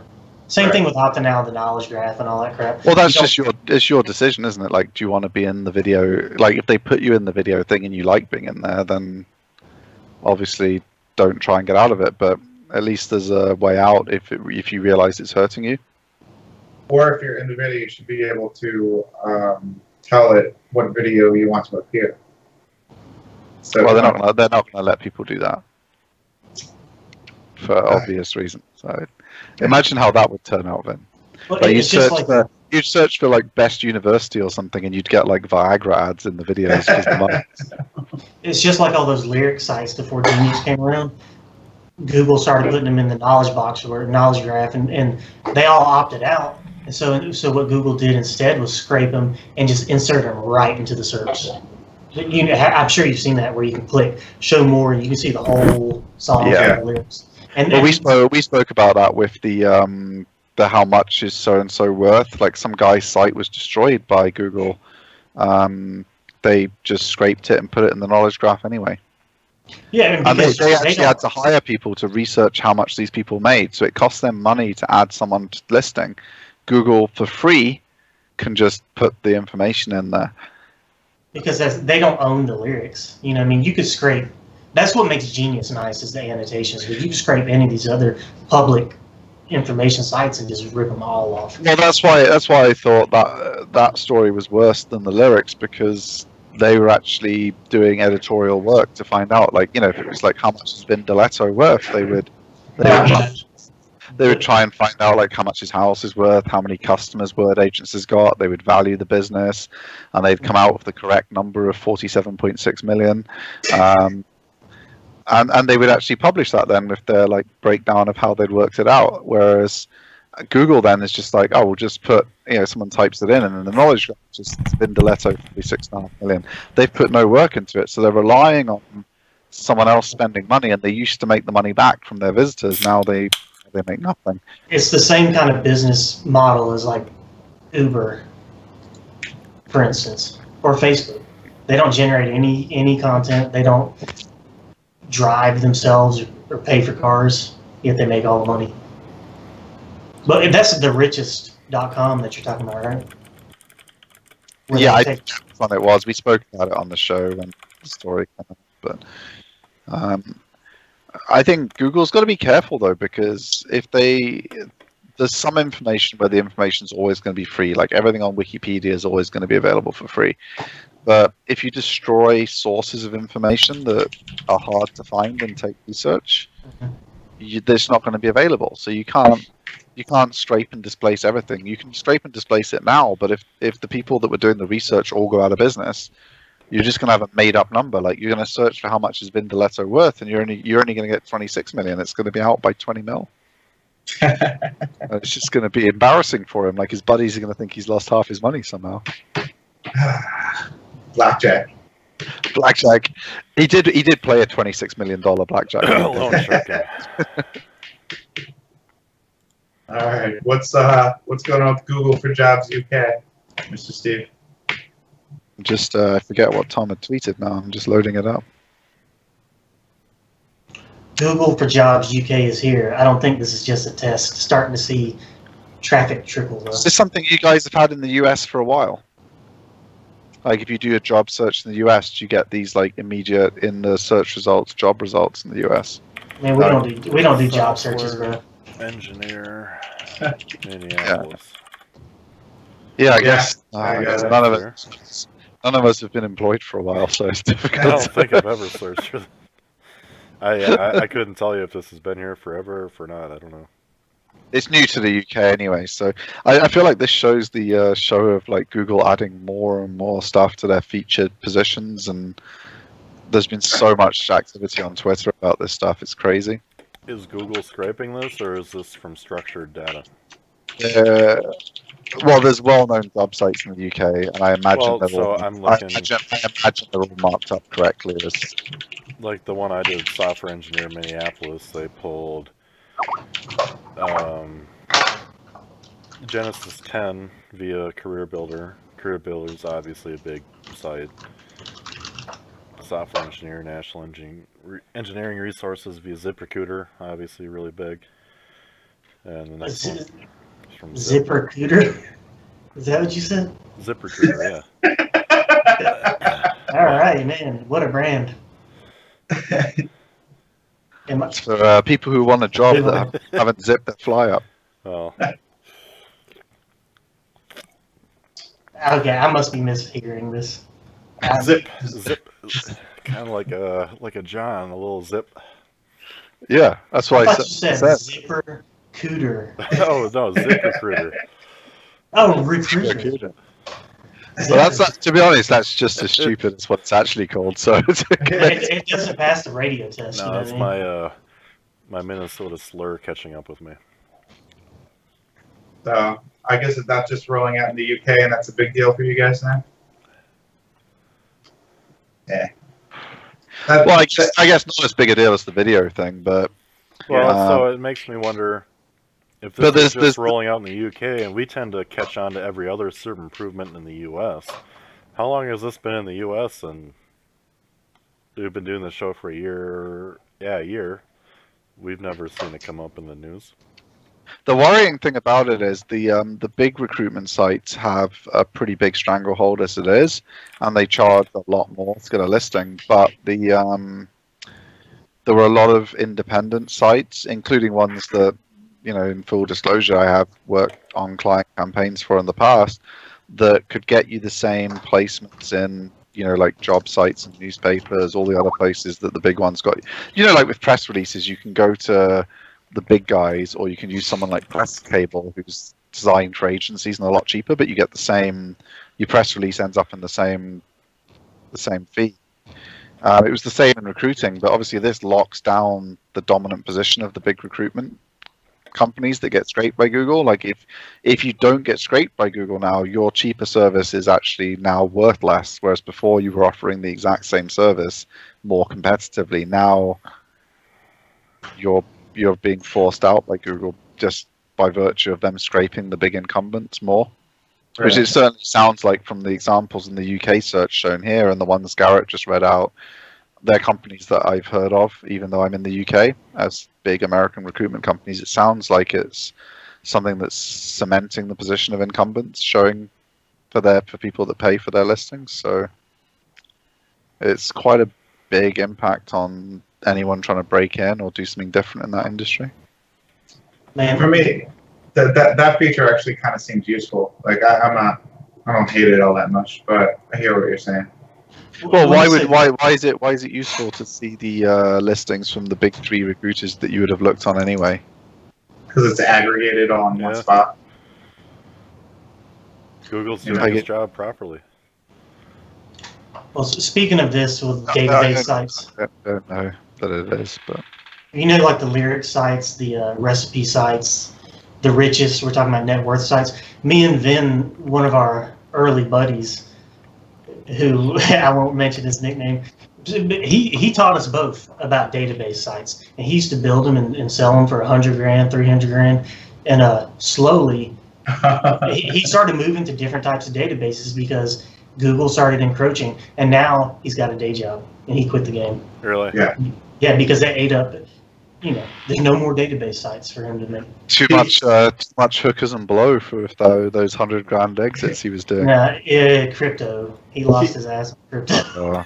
He also refused to adopt any other strategy besides his strategy too. So it was only his way or the highway. And I love him. But you know, he was just a little stubborn when it came to trying other things. But I made some good money on his methods. Yeah. Yeah. I feel like I missed out on why didn't I ever do a database site? Sounds like a cool. Easy, man. What were those video We're game sites that he was publishers getting into? The click, Incremental games, clicker games. Incremental clicking games, where it's basically just a like 8-bit, you know, Nintendo game, and you just click the screen to see how many times you can click. Yeah. I got one on my screen right now. It's perfect for people like us who just sit at the computer all day. That's funny. Yeah, he was doing military sites, incremental game sites, mental health services. He did all of them, dude, and they just came in and wiped him out. Yeah. And you can't really build links to sites like that. That's kind of what. Well, if you come to my presentation in Leeds, I will prove Jared. I will prove Jared wrong. With my, you can make link bait, but I'm talking about getting links directly. Like if you got a U.S. database site with 50 states, good luck getting links to good links to a page that's just a list of 100 addresses or whatever. Right. Because you're trying to generate pay-per-call leads. Now with you'd be surprised what you can get good links to. I believe you. It works good with ads. So. For the right budget. I mean, like you say, it's going to be harder, so you're going to have to pay more money if you want links to stupid pages. But you can get a lot of links to stupid pages, and if those stupid pages are making you a lot of money, like in the drug treatment industry. Right. Specifically, what I was thinking about. Well, I mean, they make a lot of money. I mean, it's because they don't need any. They have to have. Like the counselors, but they're not that highly paid. There needs to be one senior doctor per facility. They're highly paid, but the number of patients per senior doctor is sufficiently big that it dilutes the cost. But the insurance companies will pay a pretty substantial chunk of money. So it's like you're running a hotel, but where the price of a room is like $600, $700 a night. Yeah, I worked at one, dude. We're talking like you said, 5 counselors, one psychiatrist, doctor. 200 to 300 patients, each paying $300 a day. Yeah, you got a cafeteria and like a counselor for every 12 kids. Yeah. I mean, I've got nothing against the legit players. I mean, we had Batman on, obviously, many shows ago, who obviously undercovered a lot of the stuff in the dark belly of the industry. But most centers are just what you'd expect. Like Jared just outlined. There's some medical staff there, and it's kind of like a posh hotel, but where they're going to be pretty mean to you because you're supposed to be getting better. But it's so I've got nothing against it. I mean, it seems expensive to me compared with what it costs everywhere else. But then I guess that's a feature of U.S. healthcare is that it seems expensive compared with. The nice thing is you can get about $300 per lead. You can get a lot more. Be getting way more than that. Well, it depends on where, but yeah. Thousands, man. Yeah. Remember that? Well, I'm not talking about like converting leads. I'm talking about for every semi-qualified lead, they'll pay out to us. Remember that? Oh yeah. If you're doing like a qualified call, Paper calls one time. Yeah. 300, right. 500. Me and JB from SERP, we worked on for a client that was in that space, and he was getting like between 700 and 1,000. I don't know if it was per lead or per bed filled, but he was making bank. Well, if it was per bed filled, he was being screwed. But anyway, I'm not going to give any more information about this industry now. I'll tell you, currently I was getting $3.15 per call, per qualifying call, so 3 minutes and 15 seconds or something. I was getting like $350 per call. They just bumped it up to like $5.15. So I mean, it's there if you can do it, and if you can do it with PPC leads like that of are actually going to be paying out more because one, PPC. Well, okay, I should say I can definitely agree that spike happened because PPC got killed, and that was a huge amount of traffic for leads and drug rehab. Now that they're trickling back in, I would guess they'll probably stay the same, but still go up because a lot of the lead brokers, the human traffickers, are really looking. They're hurting. Yeah. I don't think we should necessarily refer as human trafficking. I mean, you're probably right, dude. In the US, just so that everyone who isn't familiar with the industry understands, in the US, body brokering or bed brokering is illegal. Obviously, there are some unscrupulous providers who find ways around that, but it is illegal to broker beds and bodies onto beds in different states and stuff like that. But most the stuff Jared's talking about, where you just get paid for generating calls, that's completely legal, completely above board. And it's obviously very lucrative if they're qualifying calls you can generate. What's really interesting to me is the percentage of those qualifying calls that are generated from TV ads, not the internet.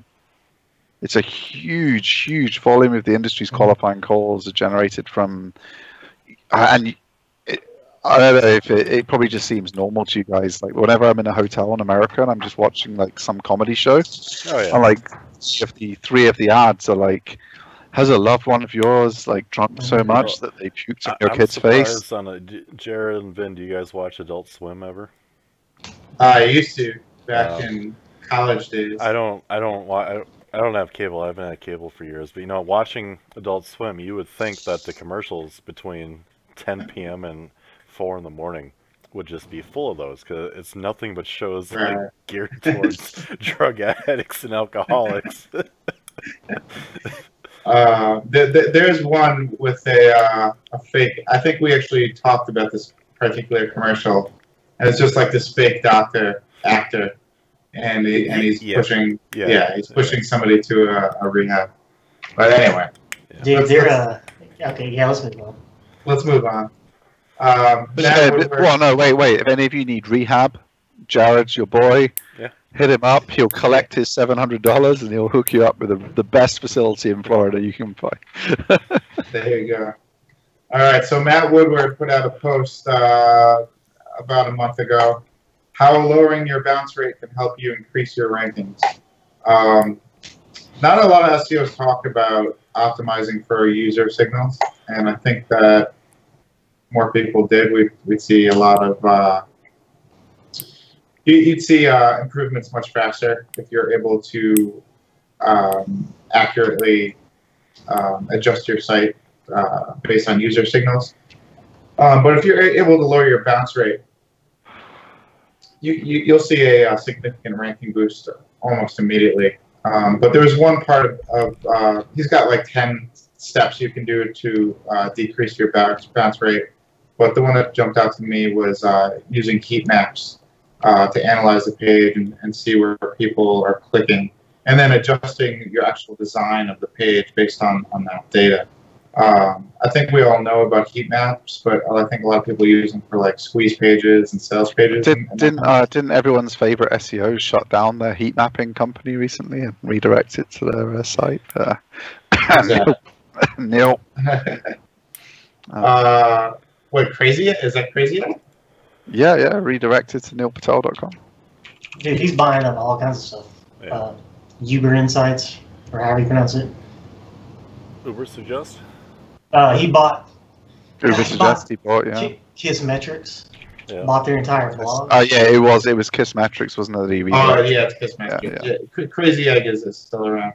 Yeah. He also bought Uber Suggest and made that into a shitty free tool. keyword research tool. Yeah. It actually spits out, for anybody listening that needs it, it actually spits out keyword volume, not ranges, but the specific volume. So, right, for free. Yeah, right. Yep. So I'm not a big reader of Matt Woodward because he goes pretty black hat on a lot of stuff. But this particular post is really good if you want to get into, just adjusting little things on your site to keep people around longer.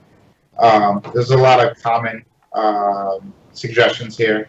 Yeah. But the heat map one is a really good one. And if you run a heat map for a month and see where people are clicking, and getting rid of stuff that people aren't clicking on, and maybe rearranging some of the elements on your screen, you'll see a really big difference in how long people are sticking around. Yeah, and I think there was a discussion on Twitter. I didn't share it for the show, but they were talking about how, Matt Karts and John had said things around how pogo sticking isn't a ranking factor, blah, blah, blah. But at the same time, the machine learning algorithms they use to adjust the rankings in future do use that data to help them figure out if they've got things right or wrong.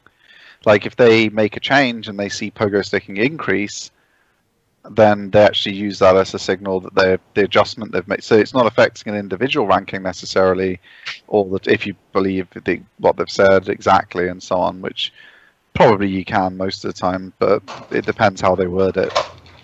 As I saw from Jared's reaction, you have to read more into it than what they say literally. But even if what they said was 100% literally true, the way you interpreted it, if they're feeding back in that when there's more pogo sticking, they've got something wrong. If your site has a higher bounce rate, you're always going to be your users are going to be pogo sticking more. So whenever sites like yours rank better when you have a high bounce rate, Google thinks it's done something wrong. So even if they don't ever use it directly as a ranking factor, which I agree with Jared, I think they do use that data a lot, because why wouldn't they? It's a huge amount of data for them. Even if they didn't, we know that they use it to train their algorithm. So if you and sites like you have a higher bounce rate than your competitors, you're in the long run, you're going to be what Google thinks isn't a good site in your niche anyway. Even if it's never individually targets you, you want to be in the group that has the low bounce rate and the low pogo sticking, because that's what Google's trying to optimize for. It literally means you're not satisfying the query. All right. So why should you be ranking? And the obvious point that you're pissing your people that visit your site off because you're paid shit. Yeah. Well, what I was going to say was, which is just as important. If anybody thinks pogo sticking isn't a ranking factor, go to MicroWorkers. Do it for a competitor if you want. Because you're going to help them. Go to MicroWorkers, drop $100, pay them a nickel per search. Tell them to search the term you want. Find your site. Click the one above you. Wait 20 seconds. Press back and then click yours. Wait 20 seconds and then click another post within your site so you don't bounce. Do you know you can shoot way up. Do you know what used to work? And it stopped working, which is a real shame. It used to work. So you do your email newsletter to all your subscribers. You don't put the link in to your page. You put the link into a search query where your page is number one. Garrett remembers when I did this. So they searched for the search query for cheapest mortgage in Lincoln or whatever, some long tail shit that you rank number one for, and then the person clicks it, and then they have to click Google's number one result for your site to read your article, which they obviously want to read because they've clicked it on, and that used to bash that page up for everything else you wanted it to. That was pure magic when you could do that. So I wonder what his based on that testing, which we did loads of, because the newsletter we sent out, we did that in. I 100% believe, Jared, that they can be fooled with MicroWorkers now and stuff like that, because they were fooled by they knew someone had just put that into their. Who types in google.com/q equals? No one ever types that in. They know they're being manipulated, and it still works. That's awesome. So there's services. I think there's a service, or there used to be a service. It was like crowdsearch.me or something like that. I used crowdsearch in the past for sites in the penis-related industry. Yeah, you would pay them a fee, and then they would send X amount of real visitors to the site to click around your site for 3 minutes, and that would just to be to game the user signals. But what was happening was you would get a ranking boost, and it would only last for 3 days, and then you just ran the campaigns constantly, those kind of guides, those kind of products. They can spend $40 a month on that shit, no problem. Yeah. Anyway. But I mean, it's a pure black hat industry. I mean, that's the game. They're selling pills online. This next post I have is from, have we talked about Robbie Richards before on the show? This dude is a fucking maniac. Like, every one of his posts are like 5,000 words, and they're all fucking awesome. He's a SEO, I don't want to say guru, but like, you know. Well, no, because that's derogatory. He's a good SEO. Yeah, he's a good SEO. Yeah. So this post is 12 no bullshit ways to rapidly increase organic SEO traffic in 2018. And it's done as just kind of like a roundup of strategies and methodologies, but it's like a 7,000 word post. And then at the end of each blurb, which is like 1,000 words by itself, there's a link to an even longer blog post that expands on each of the 12 different strategies. I love how the first one's one we spoke about on the show, so he gets extra legitimacy because it's one that we agree with. His first one, pruning. Yeah. I think that's one that Jared's spoken about before as well. I don't know if it was on the show or just when we've been chatting, Well, but like our just getting local client, we just did a bunch of content pruning and consolidation. And we saw is pruning going to help a small site, or is that only for big, huge sites? This client is definitely a small site. It's pretty small site, yeah. Isn't the idea to optimize for your crawl optimization or whatever they call it? Well, it's because you'll be having both authority cannibalization and just the indirect issue is the crawl budget, because you have on a big site you probably have 5 pages talking about relatively the same thing. Oh no, I understand the crawl budget issue, yeah. So it's kind of like an indirect habit of screwing up the theory, and then now you're left with the fallout of the theory.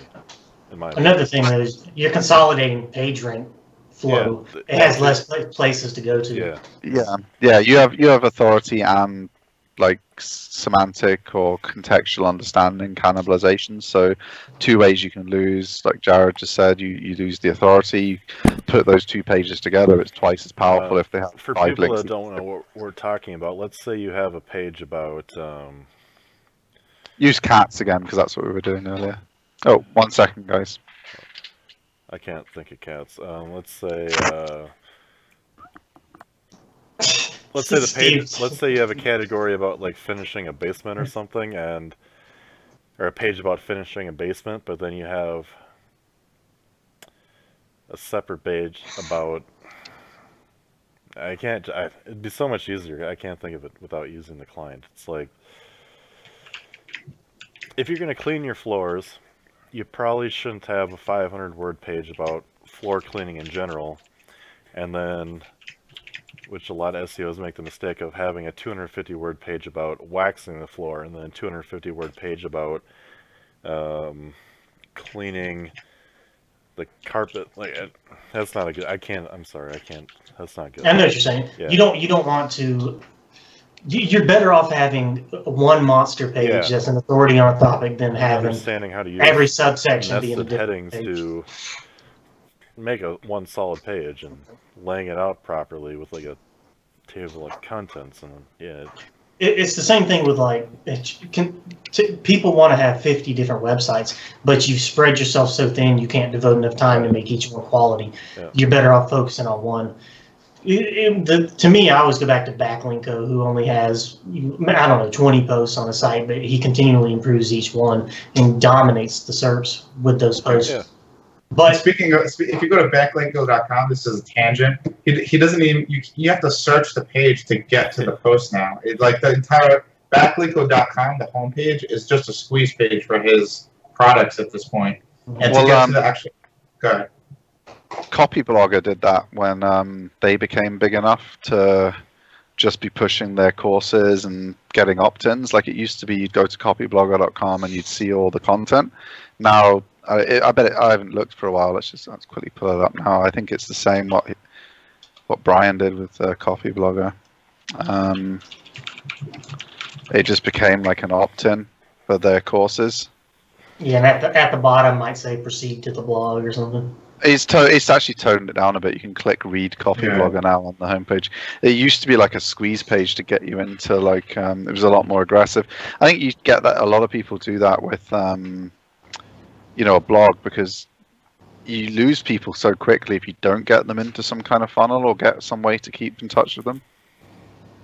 And obviously Brian is trying to sell his courses. He doesn't want you to just read one article and drift away. He doesn't do consulting. He doesn't sell anything. He needs you to stick around. Buy the course and all that. Pruning is good for those kind of sites. I wouldn't recommend somebody trying to build a giant authority site who's tackling 20 different categories. I wouldn't suggest that person go prune, because you need all that interlinking back up and creating that giant pyramid. But right. if you are going to go for the backlinko style, you can really slay it. But you need to have a tight enough niche and concept for your site. I think there'll be situations where you find opportunities to prune, though, even if you have one of those giant sites, because there'll just be posts that are so old, out of date, they're not doing anything for you. Robbie actually gives a very good checklist. It's like a graph of how to evaluate pages to see if it needs to be pruned. And it's based on, is the page relevant? Does it get traffic? Does it get links? And does it convert for anything? And if it's no to all of those, then it's an obvious prune. And if you have 2 or more, then it's a keep. Or 3 or more. I'm sorry. 2, you want to merge it with another post. 3, yes, you want to improve the post. And if it's all 4, yes, you keep the post as it is. So I think that's a pretty good matrix to go by. I think what that also points out, I was talking to Ben about this, is I'm going back and improving a lot of my old pages, because pruning is a good option for when you're too lazy to improve the old pages, and not counting merging posts, because a lot of what pruning is about is panda quality signals. You don't want 30% of just super shit pages in the index, because Google's measuring. I mean, your pages on everything you work on are longer than average and more useful than average, so pruning is going to be less of an issue for you, I would imagine, than it's like a business that's just been kind of casually blogging here and there. Yeah. There's going to be some nonsense old blog posts that they don't add any conversion value. Like they were useful at the time, like they were doing some event or something had happened in their business. It was useful at the time, but now it's just a bunch of words that Google might be ranking them for when they prefer another page to show up, or like in your situation, it's going to come up a lot less because you're thoughtfully putting together evergreen content, long form, deep. But that's not how a lot of business websites evolve. They evolve more in, this piece of content's useful to us today. It's going to be 300 words. It's going to go on social media. We'll pick some customers up from it, and then in 1 year's time, it's probably in a week's time, it's worthless sometimes, but like definitely in a year and definitely in 5 years. So when they come back and review, pruning that and merging it's going to make a lot of sense. And I think, like Ben was saying, the little checklist table will help them quickly identify the pages, because that useless post is going to be not relevant. It's not going to get any traffic anymore. It was only relevant for a week, so no one's going to be linking to it, and it won't convert anymore because it's about an event they did 5 years ago. So it kind of, I think that checklist will be quite useful for a lot of people. Actually, this is a pretty cool post. I like it. Yeah, and I think it was purposeful that he has 12 points on here, because you can literally just do one of these each month and massively improve your site.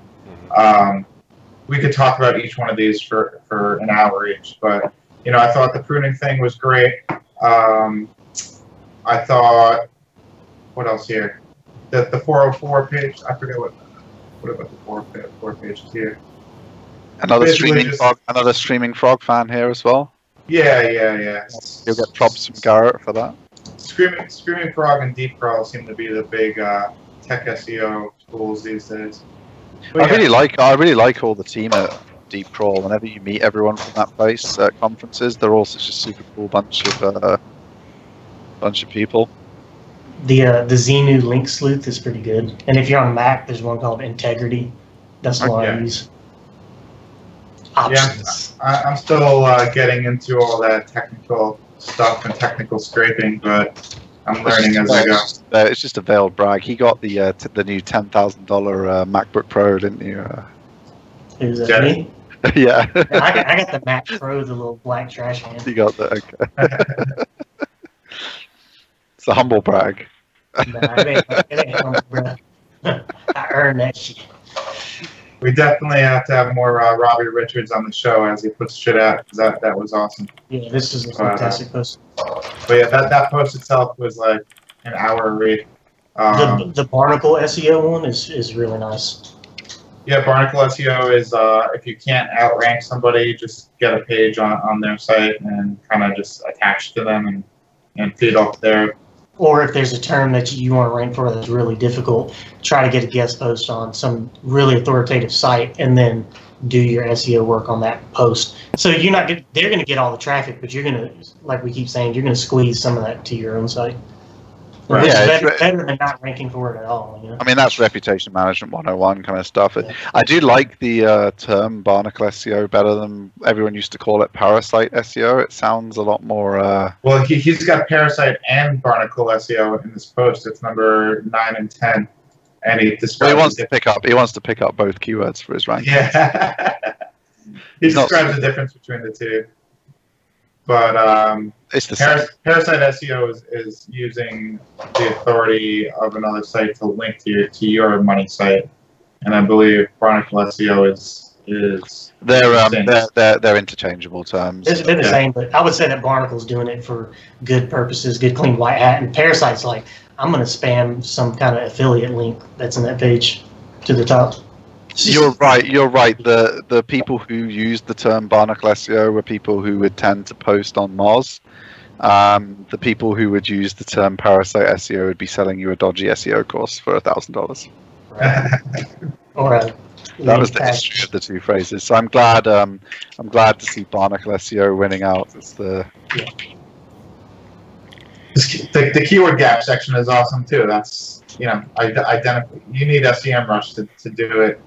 That's another thing that's great about him. He actually gives you like his spreadsheets with like the formulas that he uses to like do this analysis, so you can download, like that's his content download.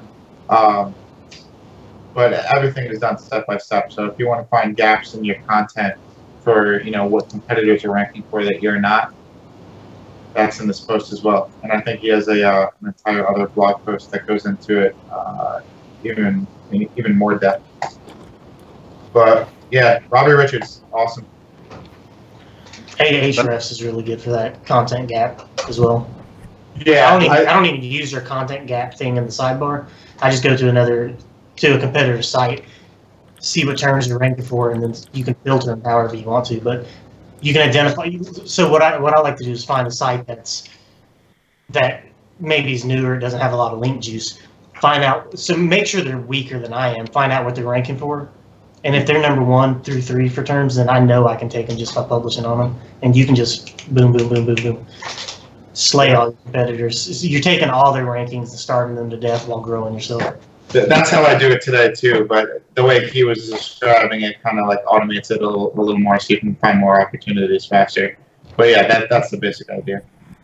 You guys do way more weird stuff than we do nowadays.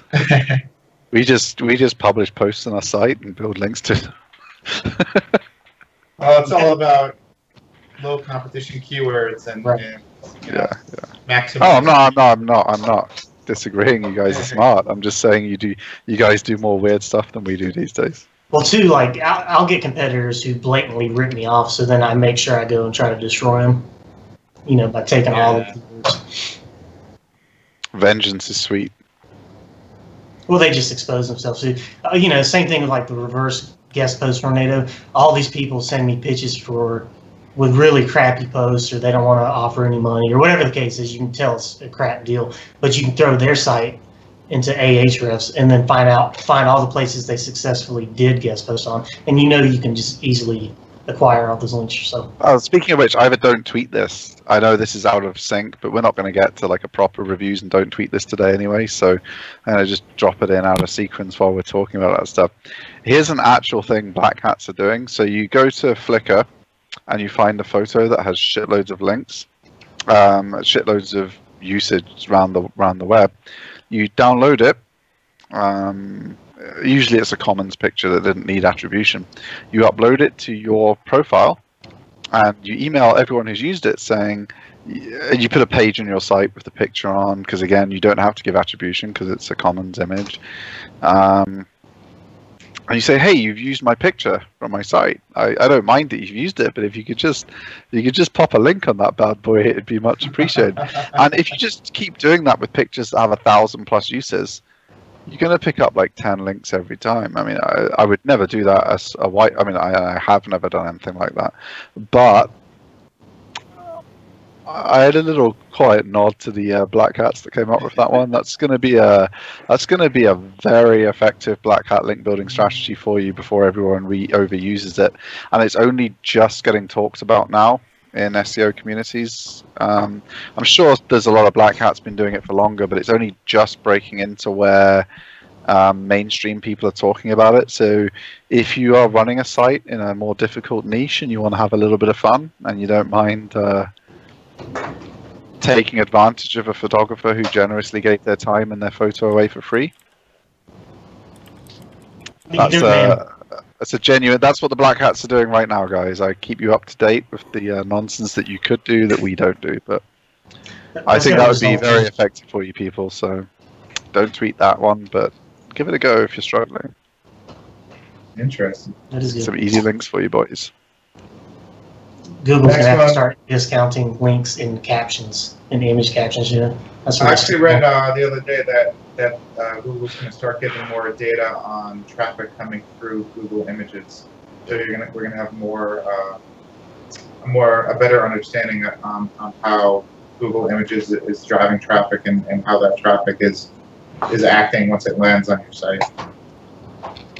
That's pretty cool. Yeah.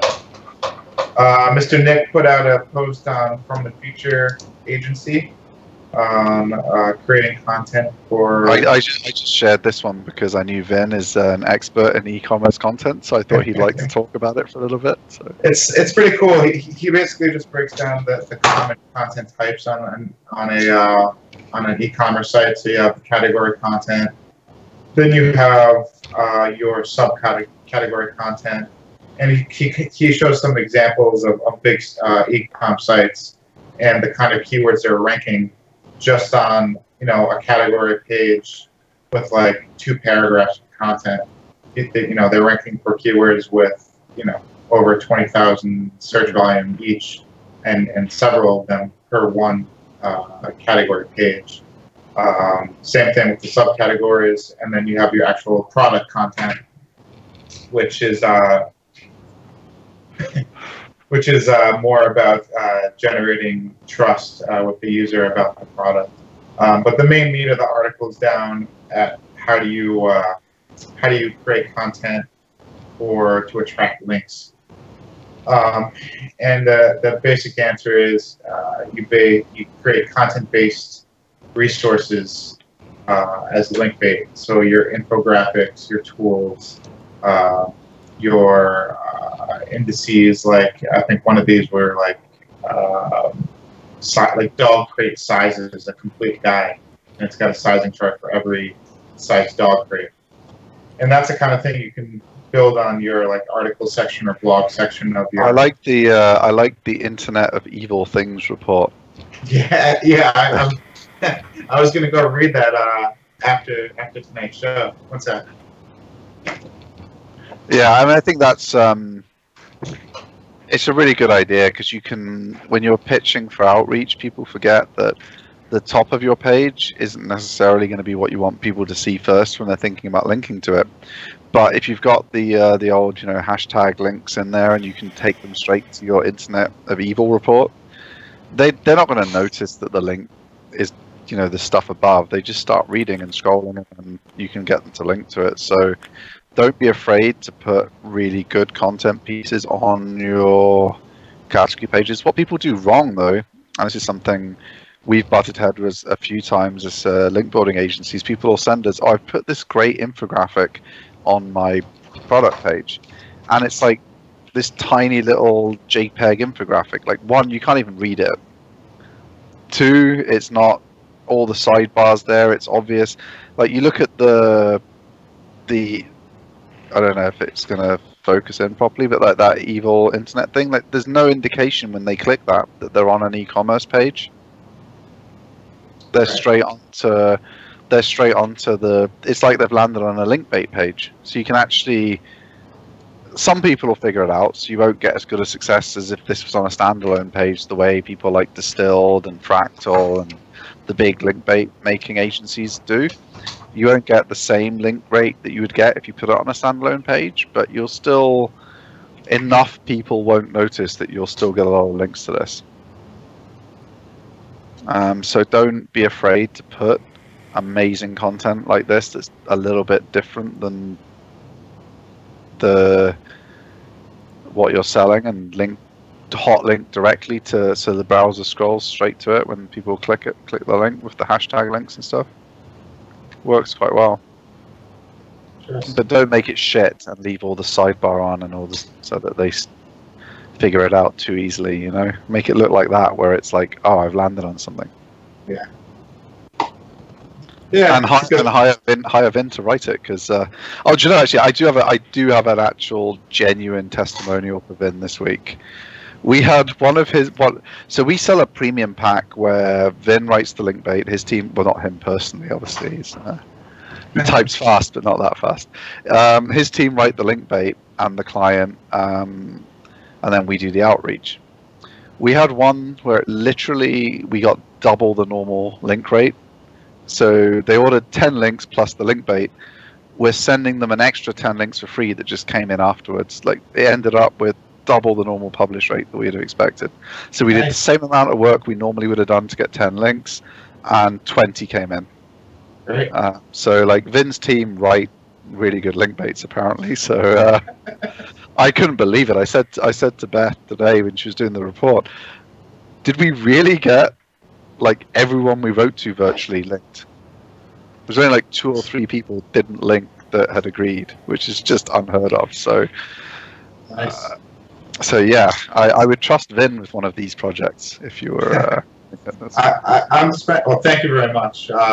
When it comes to e-commerce stuff, because of one of my sites that I'm working on now, it's not exactly e-commerce, but it's got the same content type breakdown with like categories and subcategories and product profiles and stuff like that. I'm trying a lot of nifty little stuff with content and interlinking between the content types. And it's working really well. I think, especially right now, there's a lot of low-hanging fruit just because so many e-com sites just don't have any content. So just by having something a little bit better, you're going to instantly have an edge.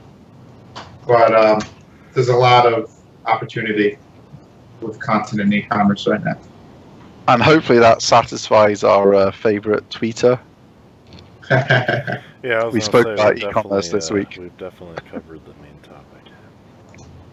I mean, not a huge amount of schema, but as Nick points out and shows with those examples, that's not the main driver behind some of what these people are doing for big results. It's smart link acquisition, because otherwise category pages are fucking boring. Yeah. Put something interesting on there and suddenly you've got a different proposition. I'm actually going to be doing a guest post soon on the site that you showed me, Within the Flow, on creating content for e-commerce pages. Yeah, well, a lot of what they wanted me to talk about was stuff that you were better to answer, so I tagged in Vin to do a guest post on that, and I stuck to what I know about, which is links and stupid things that e-commerce stores do that they really shouldn't, which I think I can definitely talk authoritatively about. When it comes to the nitty-gritty of writing a product description, I think you already know from the show we outsourced that to Vin when it came up on campus, so it's like obviously he would talk about it instead of us. I just found one of his tweets. Kind of impressed, boys. At SD Brownlee didn't cry or mention his man crush Gary V. This is from the 13th of July. That's got to be somebody we know. There's no way we've had a fan that has followed us. That's specific. Plateau, much more to schema than local businesses think ecom. Like, yeah, obviously there's more to schema than I talked about. And I'm also Well, his tweet that week though asked us to talk about local schemas. So, I mean, obviously we know there's more, but we spoke about the how tweet. about you quit being a pussy and just tell us who you are and what you're up to instead of hiding behind. Well, picture. how about you come along to PubCon and we'll buy you a drink because you've definitely amused us. Or with any the of the tweets. other worldwide conferences that someone with your attitude can afford to go to. Yeah, Learn Inbound, Dublin. If you just like Vin and you hate pussies like me and people like Garrett that don't answer your questions, then go hang out with Vin at SMX in is it New York? You said. Yeah. I'm reading his tweets. Vin has a bigger vagina than Lana Rhodes. He can't stay up for 24 hours for charity. It's better for him to go be stuck on a train with a bottle of summer tea.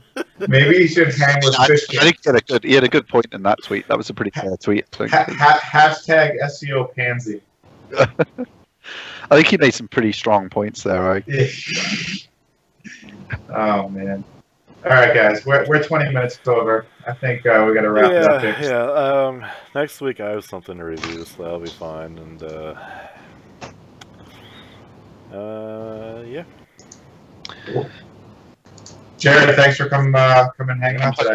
Be reviewing Intellectual Also, next week. I'm going to set a reminder right now. There are some people interested coming on the show.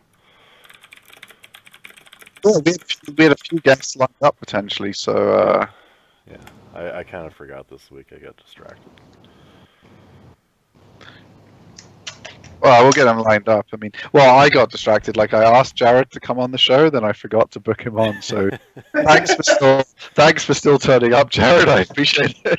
I asked it at the last minute. I was like, no, I literally messaged Jared and said, "Can you come on the show?" He's like, "Yes, I can come on the show," and then I forgot about it. So thank you, Jared, for being cooler than me and still turning up. I really appreciate it. Well, Nice. All right, boys. Have a good night. All right. See you later. Goodbye, everybody. Yep. Ciao. Next week.